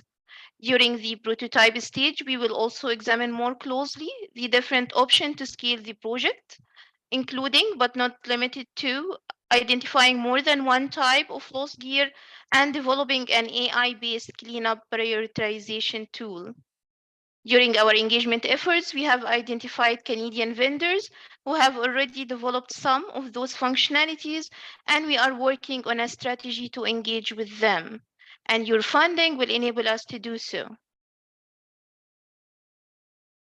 In this slide, we give you an idea of the cost effectiveness of our solution. A typical site scan sonar survey mission has 3 stages, starting with the survey design, then data acquisition, and is concluded with data post-processing and analysis. The in-house development this year will lead to cost efficiencies during the analysis stage. The overall cost of the manual review process for 10 organizations is estimated to $600K. Using Microsoft Azure as the infrastructure provider, the yearly technology cost is estimated to $70K. This leads to saving of approximately $500K yearly. The scaling options can lead also to efficiencies in other stages of the site scan sonar surveys.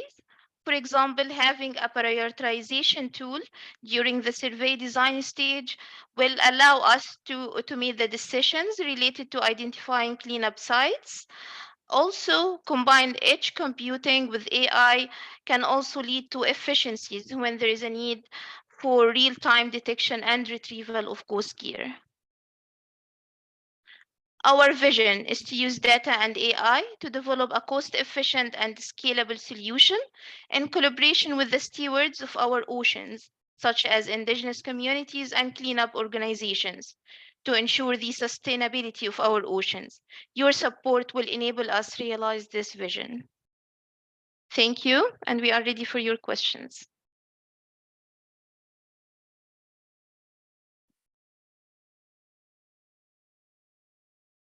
Thank you very much, team. Global Ghost Gear Initiative. I think we should challenge the jury to say that 3 times fast before asking their questions, but over to you, judges. I will not try. À moins que vous me donniez la traduction. Là, je pourrais le faire en français. Ça serait pas pire. So you mentioned, like you did the cost comparison between manual analysis versus using AI, and then you used 10 teams kind of data. And I was just wondering, like, is this like 10? I'm assuming it's more than that. This is just for analysis purpose, but like who will this benefit aside from species in the oceans? Of course, who will benefit in the country from that? Like, are we talking about plenty of people? Like, is it the private sector? Is it the government? Who's going to benefit from that? And then is the model and the infrastructure cloud-based or not? Assuming it's cloud-based, but is it already in place and then ready to get going on future steps? Or do you depend on additional resources from the FO? Because you're mentioning the program of Ghost Gear, so I'm assuming this came with some funding, potentially not all of what's needed, but anyhow, just so we understand better the current context with the program. Thank you. Thank you. I can take the cost question. So let's start with the users one. So currently the Ghost Gear program allocate fundings for cleanup organizations. The number 10, we needed to come up with a baseline. So we did see examine the list of cleanup organizations that were funded this year, and we identified at least 10 organizations that work in the area that use site scan sonar to detect ghost gear. So the first users who will benefit from those will be those cleanup organizations. So we would be creating efficiencies in the cost, in their cost to do the manual review process of the site scan sonar data. Other potential users could be also biologists or scientists who need to review site sonar images to identify objects there. So that is one also of the other potential users, but it will be targeting mainly cleanup organizations. Now, in terms of the scaling objects, so the scaling options there, having an AI prioritization tool could help also the Ghost Gear program in identifying or in prioritizing which fund to allocate. So, or which organization should they prioritize for funding allocation. So this can also be achieved through the different scaling options for the project. Regarding users, members, do you have any other things to add regarding the different users for the solution? I think one thing that should be noted is most of the retrieval organizations are community-based not-for-profits. So we're not looking at commercial organizations. Basically, these are coming from community-based organizations that are looking to support the fishing industry in their communities. Exactly. Other value also, as we illustrated through the presentations, we are leaders, Canada are leaders in the Ghost Gear program, and then the Ghost Gear in contributing data to the global initiatives. So maybe we can also make this solution available internationally to those other organizations working on the same domain. Now, regarding the cost, we have infrastructure in place for a proof of concept using synthetic data. Now, if we are going to scale this project, we will need to scale the infrastructure as well. In terms of funding, we did apply for a result fund this year. We are still waiting decision. And hopefully through the result fund and any fund we can receive from you, if we win the idea, we can scale the project as well. But we have a Microsoft Azure infrastructure in place at DFO to do the initial proof of concept work. And I hope this answered your question. Hi, thanks for this interesting presentation. I think it's a good cause, first of all. So I think that's really and I can see you guys are very passionate about this. So I think I really appreciate that. 2 questions. You said you trained the model, the CNN, on synthetic data. So I'm assuming now you're gonna, if you want to go scale this up, you're gonna need some, I'll call it real training data, for lack of a better word. Any ideas on how much that would cost, how that would be done, how much you need? I'm assuming a convoluted neural net needs a fair bit of training data, which means that there's quite a large human resource investment. Second question, you said that a lot of the cleanup organizations are non-for-profits, or retrieval organizations. If this model gets put in place, we're more efficient in identifying where we need to do the cleanups. Can these guys handle that? Are we going to identify the areas that need to be cleaned up? But because these are non-profit, I don't know how many there are. Can they handle that scale of cleanup? And if they can't, does that mean that when they get 2 or 3 months later or whatever it might be, with the currents, has it moved? So I'm just, again, it's a lack of knowledge of the industry or the situation, but just questions that popped in my head. So I can begin with an answer regarding the quantity of training data that's required for the model. So it's true that in general, convolutional neural networks do require a very large amount of training data to effectively train. So this is why we're heavily leaning on the idea of transfer learning to use here, which is where you have a model which has already been trained on a very large data set for a more general purpose task. And then you can use a much smaller data set to train it on as a sort of fine-tuning process.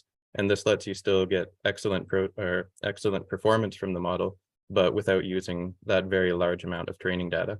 So in the experiments that we've done looking at synthetic data, we used a data set that only had 1,000 images of the lab-created sonar, and we were able to get excellent performance from that.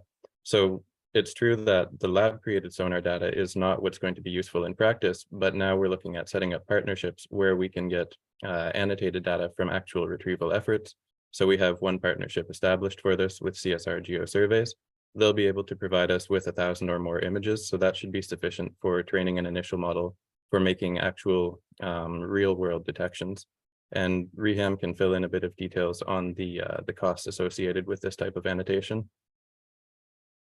Yeah, thanks, Lee. So for now, we did issue a sole contract. We are working on a sole contract with subject matter experts from GeoCSR survey to provide the annotation services. So those cleanup organizations collect data on behalf of the Ghost Gear program. So the data is available. It is the annotation that we will need to that will cost us to develop this training data set by hiring a subject matter expert. well, we allocated 25K to allocate around 1,000 images focused on lobster traps this year.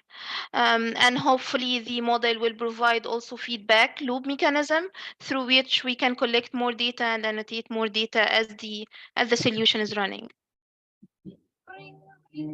With regards to the question on capacity for our retrieval partners, they are extremely enthusiastic for this tool and for the opportunity to have their work go further. Right now,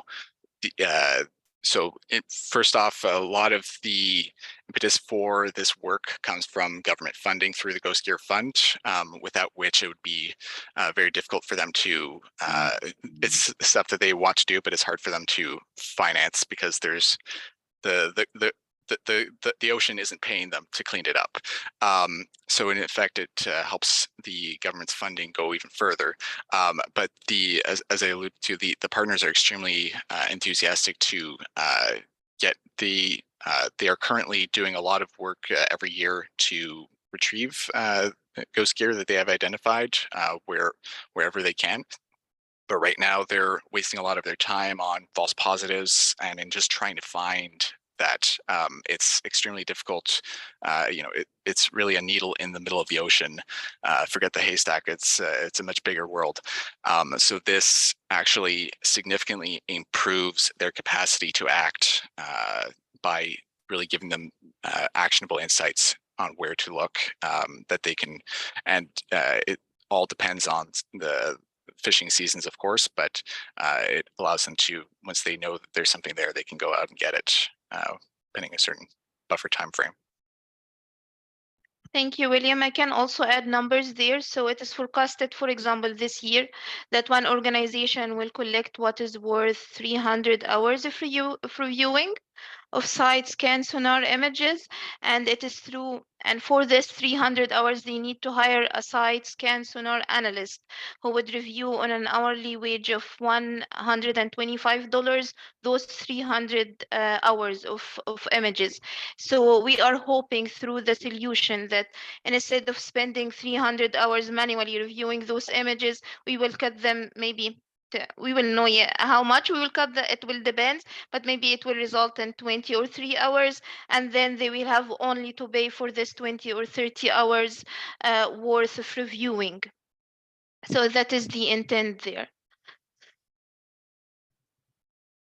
So team, I wanted to offer a comment. I mean, the title of today's initiative is the Public Service Data Challenge, and data is often considered far too dry. And I just wanted to congratulate this team. I mean, you've done a fantastic job, both from a visualization perspective and from a passion perspective, to make this a really compelling presentation. So as far as telling your data story, this was fantastic. So I just wanted to provide that comment. Thank you very much. It was a great presentation. Thank you. Hi, Derek Dobson from Microsoft. I love the conversation around data sources. I was listening to that intently at that piece. I was thinking at the other end of the spectrum.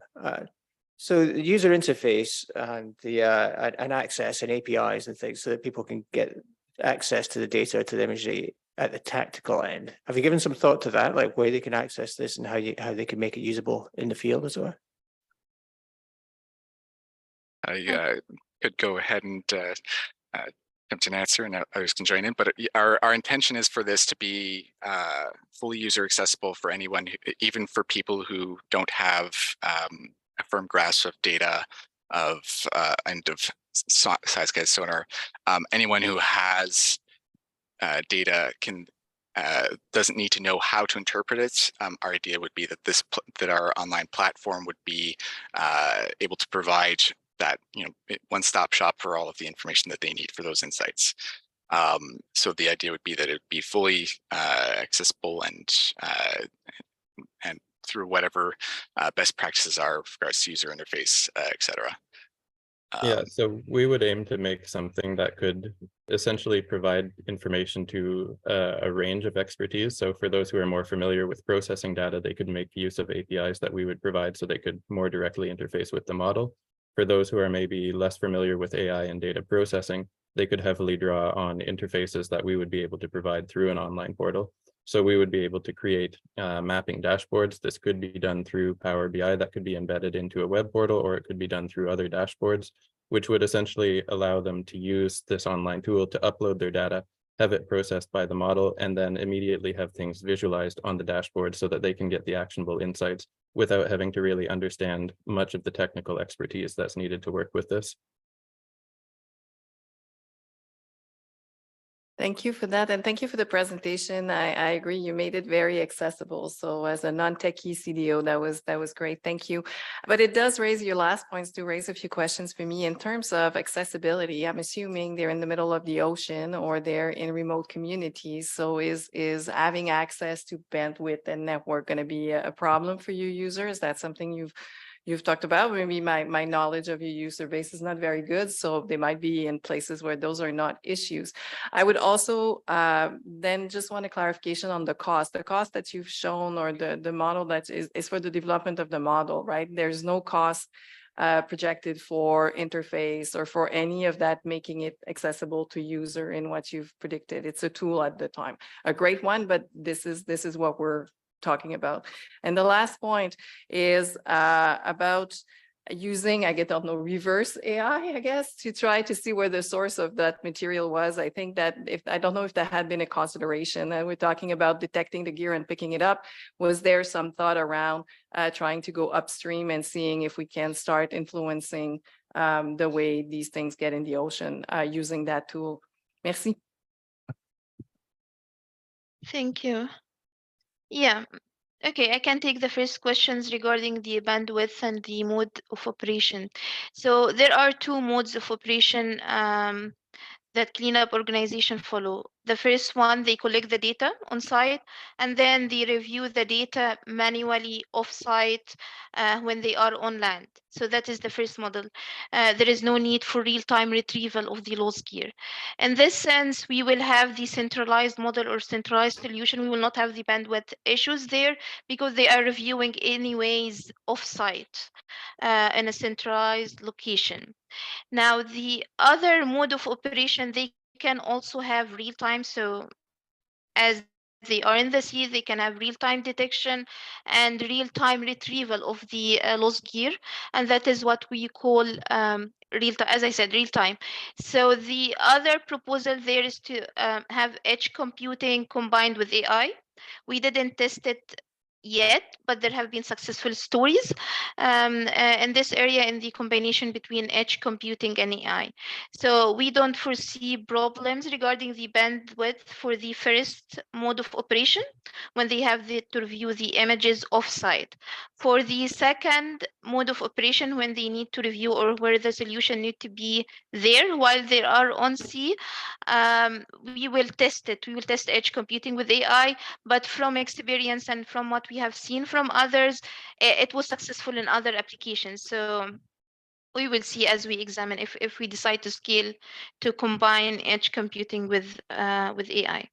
And just to add a bit on the topic of edge computing, the model that we've chosen for the prototype, YOLO V8, is one that's known very well for being able to work to provide excellent performance in real-time scenarios. Depending on the computing power that's available, it can process in excess of 100 frames per second. So even on much more modest hardware that would be equipped on vessels, we expect that it's still going to be suitable for use in real-time scenarios. Exactly. Thank you, Lee. Now regarding the second question, yes, the cost we estimated there is for a proof of concept. Usually with an AI project, from experience also where we work, we go through a proof of concept, proof of value, 3 stages: proof of concept, proof of value, and then we decide to go into production. The proof of concept, we decide during the proof of concept if the technology works in real data. During the proof of value stage, we collect key performance indicators and do more thorough user experience testing. And then if the results are favorable, then we go into production. So the cost we included there is to the proof of concept phase, the initial stages. AI projects are different than regular software development projects. It's more usually research and development. And we found that this approach of having proof of concept, proof of value, and then production works better for AI use cases. And that's why we decided that this year we will focus on the prototyping phase, and that's how we drive the course today. Yeah, I think the third one was regarding reverse engineering AI to know the causes. One of the scaling options that we identified, but we didn't get the time to discuss it today, is to have some sort of prediction of ghost gear densities. So predictive tool that would predict the density or concentrations of ghost gear in areas of interest, such as the marine protected areas or Gulf of San Laurence. It is there on our plan as a scaling option. It is also, it was proposed by the Ghost Gear program. It is of interest to them. And maybe one of the factors we can use when we develop this solution is the fishing season. So if it's a heavy fishing season, it could be one of the criteria we can use to know why there is such concentration in the specific areas. It is a good idea, a nice idea. It is there as one of the scaling options, but we need to investigate it further. Yeah. Any, excuse me, any final comments or questions from the judging panel? I mean, I'm sure you have other comments and questions, but in the interest of fairness for all the teams, thank you very much, Team 3. Round of applause for them. Great effort. And finally, welcome our final pitch for today. This team is looking to use AI to improve advice to the agriculture sector. And they are here joining us in Ottawa, so come on up. Sorry, as well as you two on the screen. Hello to you as well.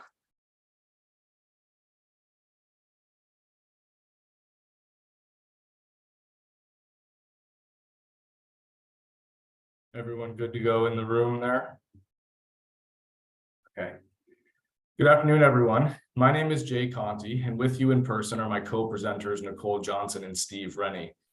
I'd love to be with you in Ottawa today, but my wife and I are very busy here in Halifax with month-old twins. Now, the rest of our team is also joining us online. So what is our idea? We all saw how new AI tools launched last year, like ChatGPT, can revolutionize the way users find information online. We thought to ourselves, there must be a way to use these tools to make it easier for Canadians to find the government resources that can help them. In that moment, Idea 67 was born. As a team made up mostly of Agriculture and Agri-Food Canada employees, we saw the potential to enhance AgPal, our department's website of more than 3,000 federal, provincial, and territorial resources. It's a well-curated, one-of-a-kind source of information for the ag sector. However, like many government websites, it's hard to find what you're looking for. Often users receive no relevant results or a very long list of hit and miss results. Despite the size of our sector, last year AgPal received 15,000 visitors. We believe the user experience played a role in this. At the semifinals, we presented an enhanced search box for AgPal. We were grateful for the feedback you provided, which was very helpful. Specifically, you'd suggested that we add detailed costing, a better sense of how we would scale, and engage with ESDC's principal publisher team for Canada.ca. We followed this advice, and we've made some other major improvements that we're excited to share. The biggest improvement is this. Since the semis, we've incorporated OpenAI's latest and most powerful large language model, GPT-4, to develop a hybrid search function / chatbot that we're calling AgGPT. Rather than tell you what it can do, we're just going to show you. So here is a quick video of our prototype in action.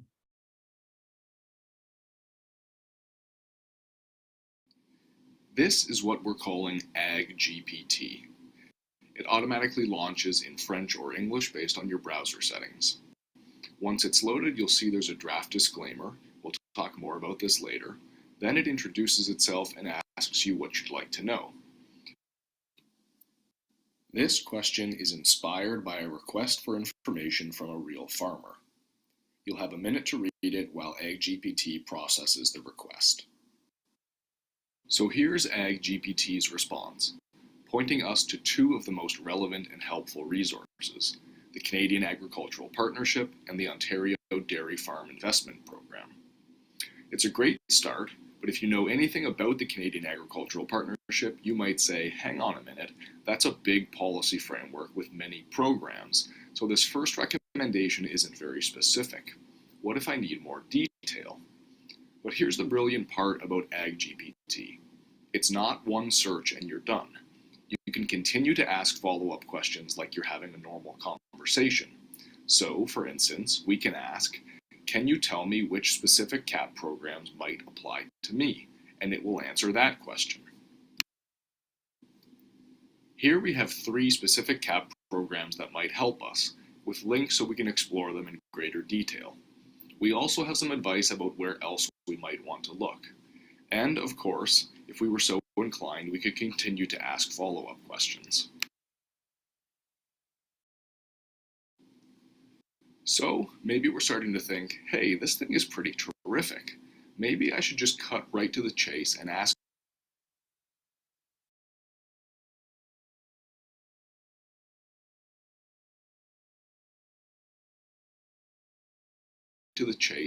it which robotic milking machine I should buy. But we've already thought of this, and we've trained the model not to make recommendations regarding commercial products. Instead, you get some helpful, high-level advice about how to go about that process. To be clear, AgGPT does not always immediately find the best resources, and it's not yet up to date with all the latest programs and services. However, we're making progress in these areas, and even though there's still work to be done, we think this tool will present an opportunity to take a huge leap forward in terms of how the government delivers information to Canadians. But don't just take our word for it. Our testers said that, quote, the tool itself has the opportunity to be a game changer. As with this new and powerful technology, there are some concerns about these AI tools, and it's important to address a couple of them here. Regarding privacy, AgGPT doesn't require personal information to deliver helpful responses. And we've included a disclaimer that directs the users not to provide personal information when asking questions.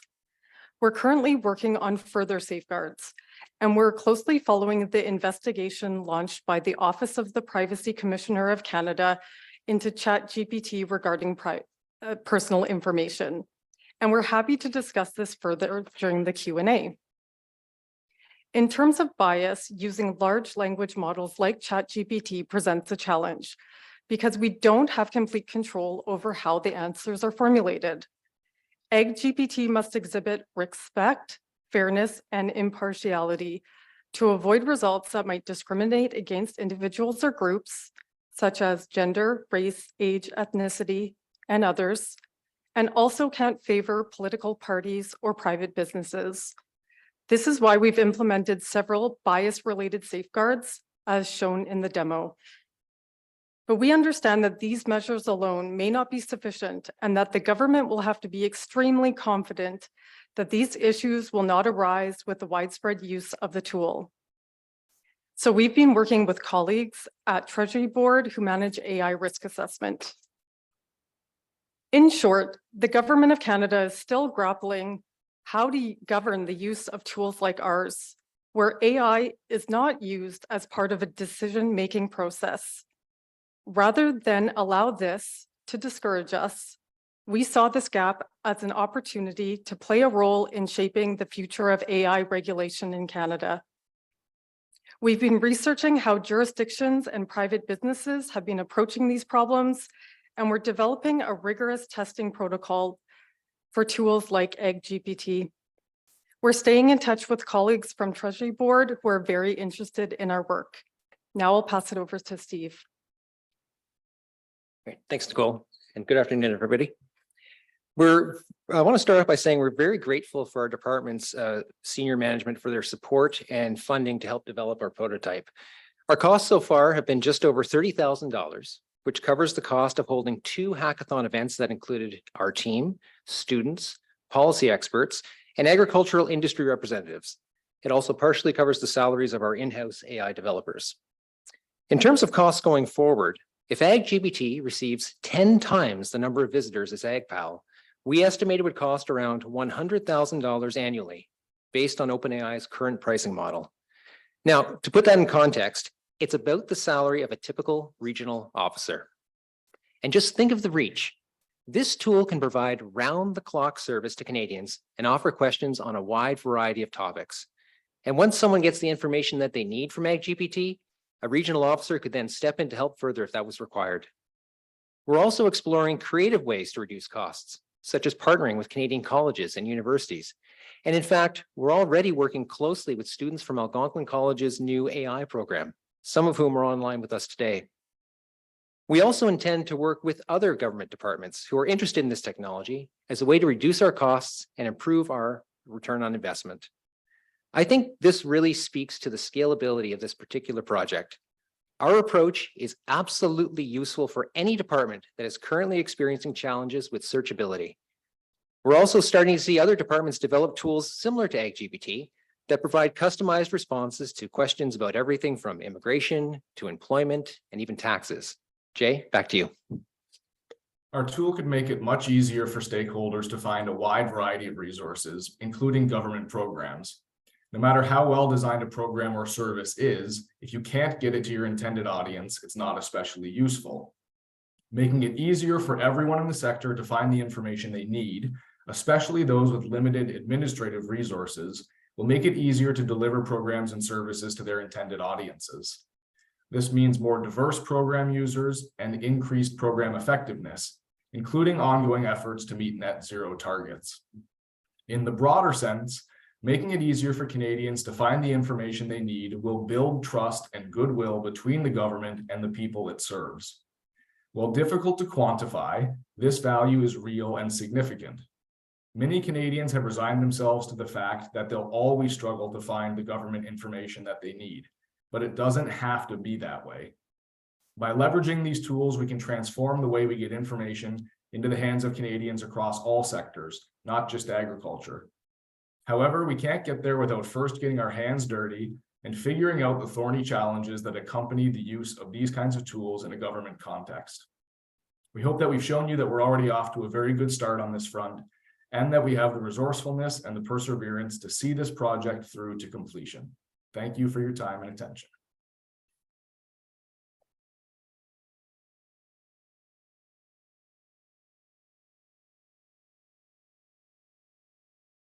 Thank you very much.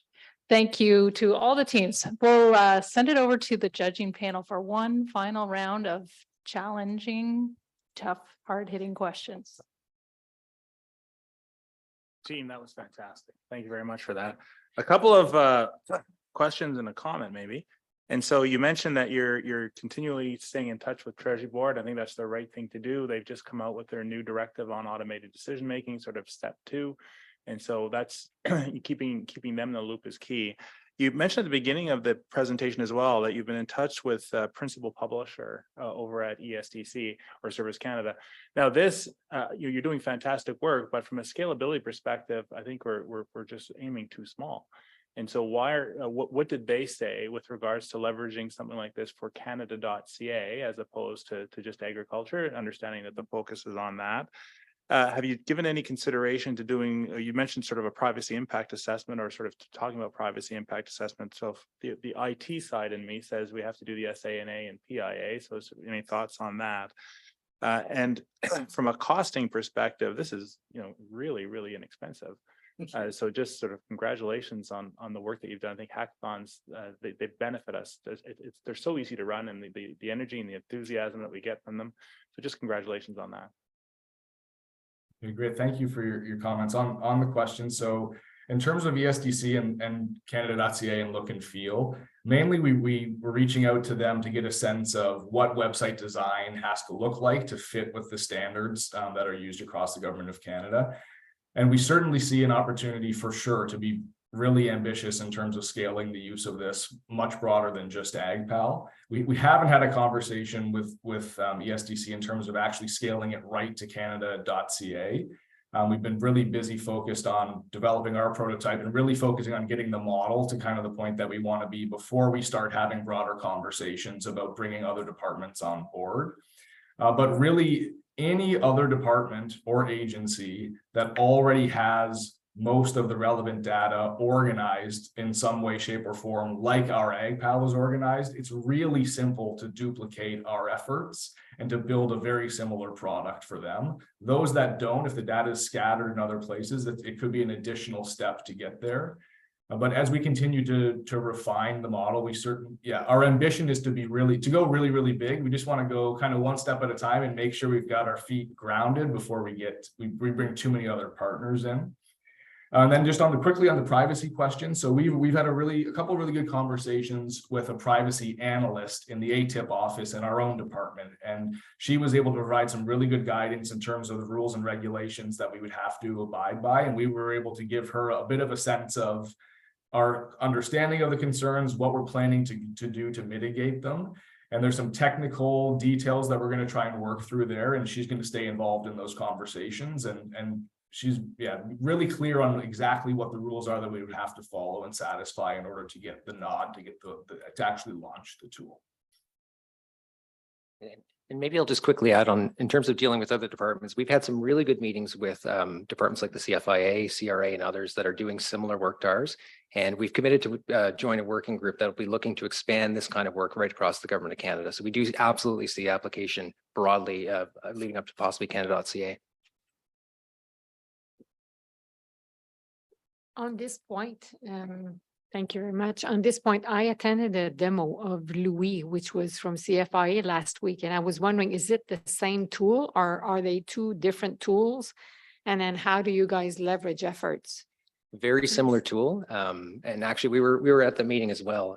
Really encouraged to see what they were doing. And what the thing that struck me, I think, most about Louis was they took a very similar approach to ours, and at a very non-technical level.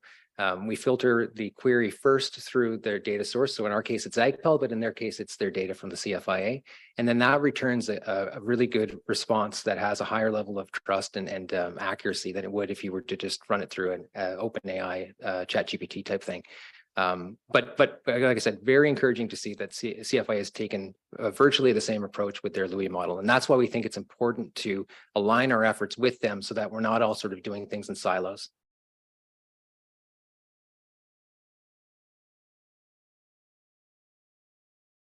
Hi, just Derek Dobson. I'm from Microsoft. I'm super excited by the speed at which you've been innovating as you go through this, since the whole world's been on this journey whilst you've been on this project, really, for the last 6 months. So it's fantastically, congratulations to you for riding that wave. It's absolutely brilliant to see people doing that. And you must, I presume, have been tracking applications in the government, but also pretty much these tools are now being run out by commercial entities as well. Have you been benchmarking and following those, and how have you been doing that as you've gone through? I can take this one, Steve, if you want. And then anyone can add if they'd like. Yeah, it's been a tsunami, and it's been challenging but exciting to try and keep up with it all. So I would say really it's been a matter of each of us independently keeping our eyes open and our ears to the ground and reading media and reading articles about what different uses that different companies are making of the technology and trying to see the interesting things that they're doing. And we've just been trying to keep tabs on that the best that we can and identify any opportunities that we see to try and duplicate them as part of our efforts.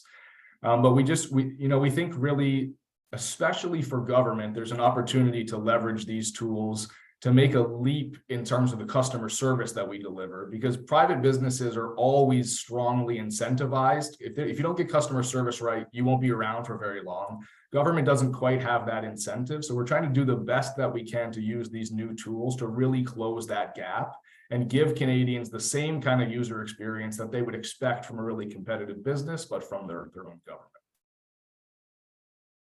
And maybe just to very quickly add on the speed of which this has been developed, even up until today, we've been iterating on this particular product to the point where what you saw in the video there is now considerably outdated. If you were to go to our new aggpt.ca website, you'd see you have the option of choosing from different styles of conversation that you'd like to have with the tool.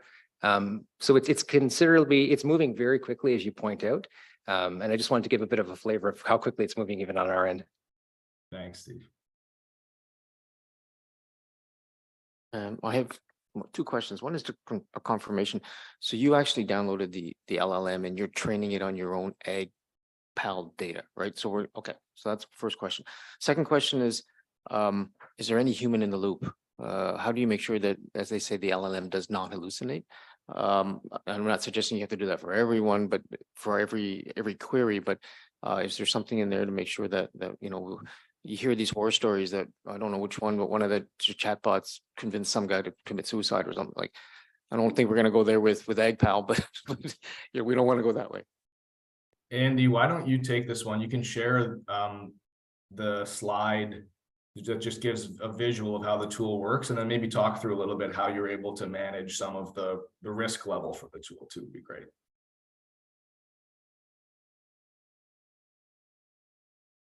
Yep, so I am sharing my screen now. I just want to confirm that everyone else can see it. Maybe like thumbs up or something. Yeah, we got it.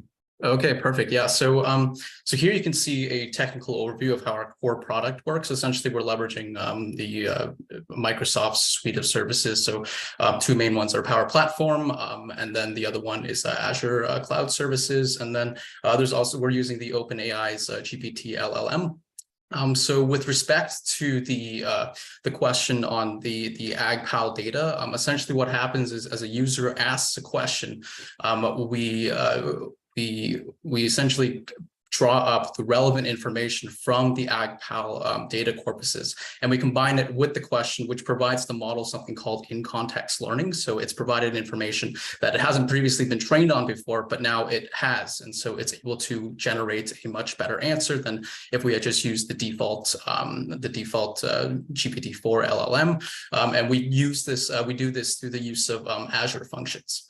To answer the question on humans in the loop, yeah, so like we cannot control like every single output that the LLM generates, but there are several tools and safeguards that we can build around it, right? So some examples I can give you are using the moderation layer API from OpenAI. We can build in human in the loop processes for sure, right? We're collecting telemetry data through Microsoft Dataverse. And so we can have that continuous monitoring for misuse, abuse, responses that aren't appropriate, essentially, right? And at the same time, it also opens the doors to perhaps identifying gaps in the agricultural space, right? So for example, if you have people that are asking questions, a lot of the same common questions, and you identify a gap there, it could inform downstream program creation even. So yeah. Great, thanks. And I'll just add that, so in terms of bias testing, one of the key stages that we are working towards is to develop rigorous bias testing, where really you essentially try and break the tool in a variety of ways. So you try and get it to hallucinate, you try and get it to say something, some sort of derogatory term, or you try and get it to make an overtly political statement, and then ensure that that's not happening, basically, right? So we use all of the tools at our disposal to tweak until we get to a point where we're exceptionally confident that the tool is not going to return those kinds of responses, even though you don't need a human intervention and it can just do it itself. Because really the value is for you to be able to do it at scale, right? Like right now we have actual agents at AAFC who work on AgPal who will answer email questions when users can't find what they're looking for on the agpal.ca webpage. And really the idea here is just, we can't scale those agents infinitely, but you can scale AgGPT infinitely, right? And that's how you get this tremendous return on investment. Thank you. I've had the joy of seeing some of the work going, so it's quite exciting to see it come to culmination, guys. Good job. My question is, you've kind of touched on it, Jay and Andy, a little bit. You've talked about the customer service, but I was wondering if you could elaborate on what are the benefits for the public servants as well of this kind of application and this kind of tool. And you've talked about the low cost, but I was wondering if you could maybe elaborate on the savings as well, or other opportunities there to get into that modernization and those aspects of these kinds of tools. Thanks, Lise. I can start with this one a little bit. So the first part of the answer to the question, I suppose, is I think when we first think of who's going to use this, it's Canadians or it's farmers or it's people who own an agricultural food manufacturing business. But it's also, it's other public servants, it's public servants in provincial governments or municipal governments, anybody who spends a lot of time sitting at their desk trying to find what existing government resources are out there. So and we have a lot of conversations with stakeholders in other jurisdictions where they're just not aware of things that they could potentially be pointing people to. So that's one part of it. And then I think Andy nodded to the idea that really, once we refine the tool to the point where we'd like it to be, you have this ability also to harvest a lot of data from it, to get a sense of who's looking for what kinds of programs, and to see where you may have program gaps. So there's potentially this opportunity down the road to actually use the data from the tool to tweak program design. And you can start seeing, okay, where are people clicking through when they use the tool? Which programs are being used to capacity and which aren't? And where are there gaps where the government, there's clearly demand for certain kinds of programs and they're not being offered at any kind of jurisdiction. So it kind of works into this holistic approach to developing the most effective, the most demand-driven programs that the government can offer. And really, ultimately, that's our ambition, is to get it to a point where we're getting enough data and of that quality that we can inform program design decisions as well.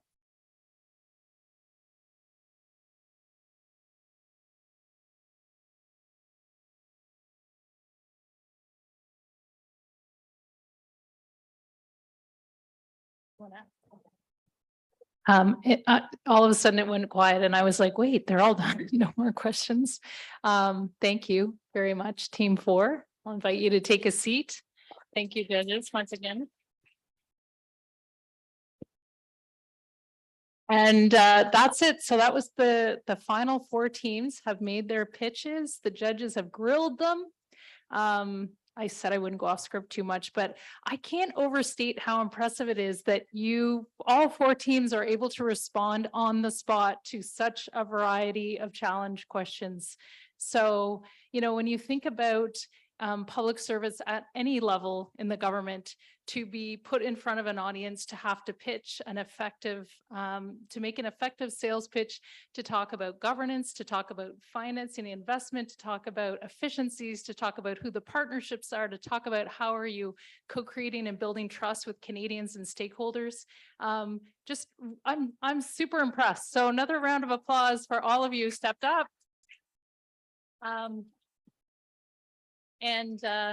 As we often say in the innovation space, perfect is the enemy of the good. I heard one team say this won't be perfect. And I said, thank goodness, because if government waits for things to be perfect, that's why we're still in the 70s in certain areas, right?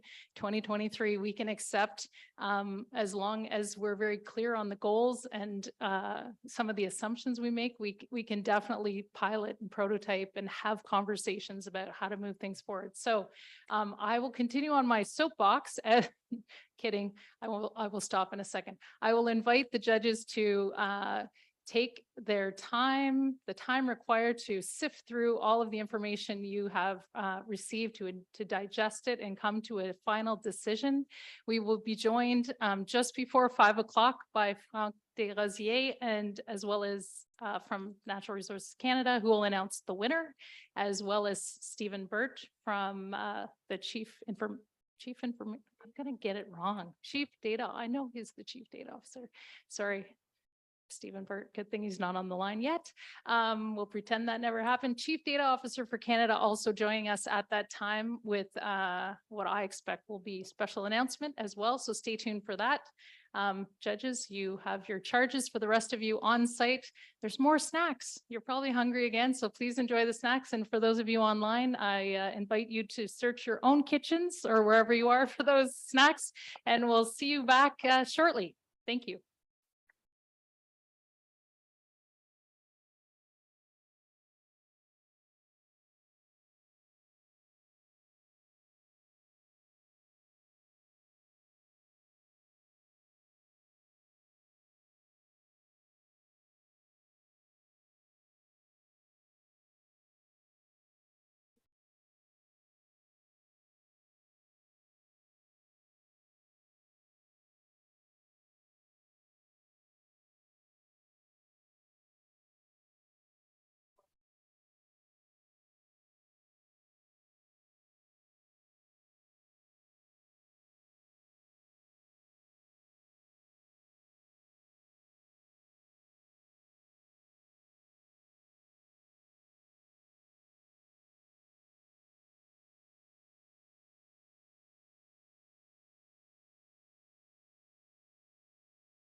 Hi, Frank, just checking that you're joining. I am. Hello. Okay, perfect. We can hear you perfectly. Do you mind turning the camera on just to make sure that it works as well? Sure. Is that Raquel speaking? Yes, that's me. Okay, perfect. I can see Pleasure you. meeting you. That's great. So you're calling from London or you're in? Yes, I'm in London now.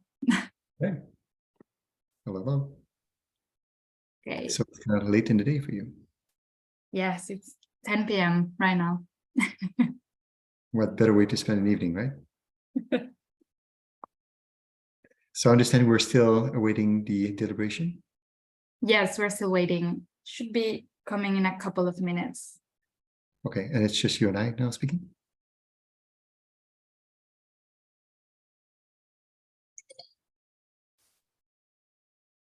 Perfect. You can turn the camera off now if you would like to. So is it just you and I, or are the other participants also connected? No, the other participants are connected as well. Okay, terrific.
Hello, friends who are online. I don't know. Hi, Stephen Burt.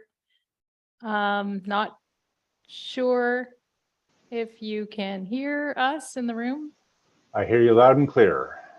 Awesome. Thank you. I was giving, it's 5:03 Eastern Time, and we've sent out the search party to corral the judging panel. I'm refraining from making some kind of a joke at the expense of government bureaucracy. So I will continue to not do that. But just to say that there's some serious efforts going on to pull this this judging panel back into the room, and then we will be ready to welcome Frank to announce the winner, and then over to you for some words. So come in, so stay tuned. Sounds great. I'll be here. Thank you.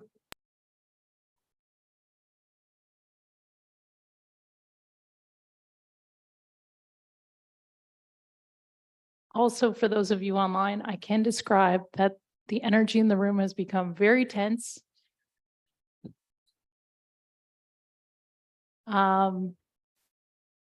So for those of you in the room for whom food is comfort at times like these, there's still some snacks in the back. For the rest of you, I invite you before we award the official winner, the trophy, just to remind you, the trophy is up here. And so we will, without further ado, I will check to see if Franck Desrosiers, are you on the line? Yes, madame. Oh, bonjour, ça va bien? Bien, bien vous-même. Excellent. And okay, so we will welcome back the judges. They look worn. They look like it's been a tough slog. Hopefully they're still speaking to each other and continuing to connect and work horizontally in government after today. I'm checking for a little pulse check on them. So far, so good. So here we are. We have our champion, Andre Larange. Shout out to you for sticking with us this afternoon as on behalf of the champions here in the room. I cannot, as someone who's worked in the innovation space across government the last few years, I cannot overstate how valuable time with senior executives is to reward, to motivate, to reassure, to inspire our public servants. So thank you. Also, welcome Franck Desrosiers, Assistant Deputy Minister from Natural Resources Canada, and Stephen Burt, Chief Data Officer, Treasury Board Secretariat. Franck is going to announce the winner, and he will be followed by a few remarks from Stephen. Over to you. Thank you so much, and pleasure to be all with you today. I'll keep my remarks brief because you all want to hear what the outcome is, but allow me just to state, as I'm sure you've discussed throughout the proceedings today, how central data and digitization are to the economy, to industry, to financial markets every single day. For those of you who are watching those news and reports, we hear about the disruptive effect it has and the innovative elements that they bring, but that's also true in the world of government operations. And looking at it from a big picture view, this is one of Canada's competitive advantage to be having a well-governed country, both at the federal, provincial, municipal level, and making sure that we are seizing this transformation is particularly key and important for our country's future. Et conséquemment, quand on a été contacté par les collègues de Global Government Forum to pitch the idea to have NRCan and others join such a challenge, it was a clear and resounding yes. And I've been very impressed, I must say, by all this has been conducted. Au total, donc, plus de 130 idées qui ont été mises de l'avant, 7 semi-finalistes, et de ce nombre, les 4 qui ont été à la grande finale, ainsi aujourd'hui. Et de voir toutes ces idées fusées de toutes parts, c'est magnifique, je dois dire, en termes de capacité d'innovation et d'entrepreneuriat de la part de chacun d'entre vous et de travail acharné pour s'y mettre de l'avant toutes ces idées. So really impressed, and I hope that along the way, whatever is the outcome of today, that you had fun doing it, you gain new skills, new friendships, and develop new competencies that will serve you well going forward. And before announcing the winner, allow me to thank once more the Global Government Forum and the partners who were involved, Statistics Canada, Treasury Board, I see Stephen here on screen, the Canada School, Microsoft, the advocate judges, champions, all of those who pitched in and had a great deal of fun doing it, but I think it was well worth being acknowledged. Donc après longue délibération, vous avez vu que les juges ont travaillé en temps supplémentaire pour en arriver à une décision. J'ai le grand plaisir de vous annoncer le vainqueur de la proposition pour ce concours qui a été ainsi lancé. So it is with great pleasure that I'm sharing with you the winning idea for the first Government of Canada Public Service Data Challenge, who is use AI to improve advice to the agricultural sector, Team 67. My sincere congratulations to you all.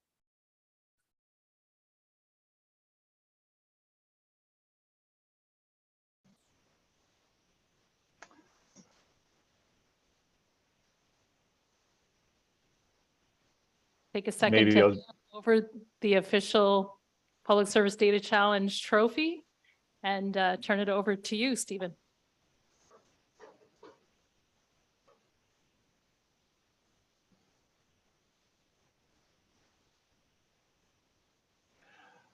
Donc, merci Franck, puis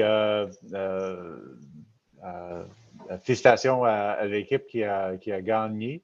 Really happy to be able to be here today, and congratulations to the winning team. I think I was not one of the judges, but I did sit through the last 15, 20 minutes or so of the deliberation, so I got to hear some of the discussion around this and some of the other pieces. And I would just say that I think that while the drivers at the end were really around deliverability and outcome for citizens in terms of how we can do it relatively quickly and have some tangible benefits. I do think that having done these before in previous departments and these kinds of processes, what I would say is that un peu comme Franck a déjà mentionné, c'est le processus qui est le point de l'exercice. It really is the process of going through this and refining your ideas and trying to figure out how you can get to the end here that brings the value.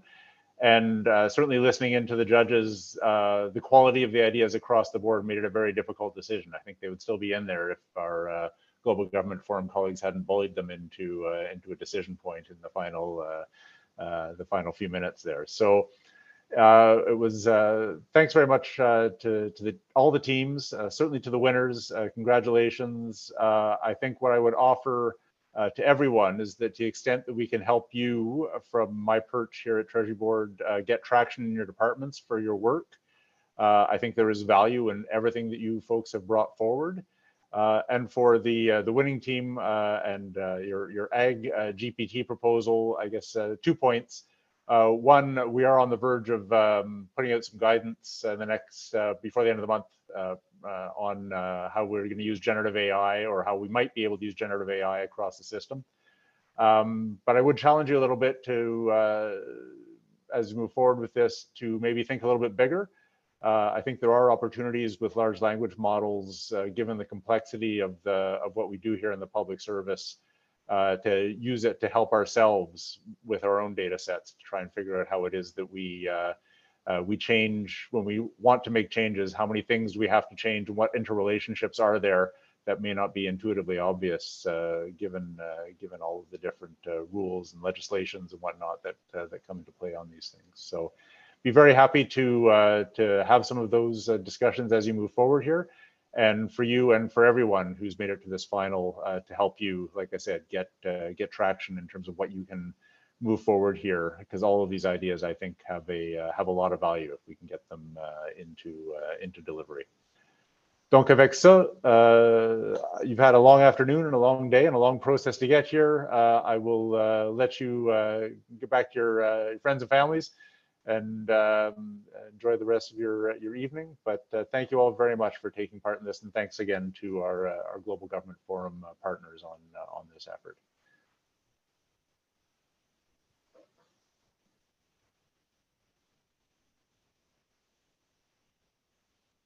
So fantastic. Thank you both. Thank you to team 4. What did he call you? Team, you're 67. So I'd be remiss if I didn't extend a congratulations to every single team that stepped up. It's really a testimony to the power of giving people an opportunity to contribute in government, that you do step up and take a chance and take a risk. And I'm certainly very encouraged and grateful for that. I just want to take a second and shout out the organizers of the Public Service Data Challenge, who are also regular public servants like those of you who participated. So we have Maddie and Melissa and Stephanie and Dave. We also have Brett and George from the Global Government Forum. I've probably forgotten a bunch of people. We really leaned on the network of communicators across government to share the message. So lots of people stepping up to do this in addition to their day-to-day work. And so thank you all for that. Keep innovating, keep reaching out and using your network. We're all here to support you as you go forward. So thank you. And once again, thank you to the judges for doing the hard work.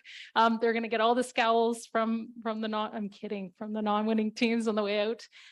Thank you, everybody. And we look forward to seeing you at the next event. Bye for now.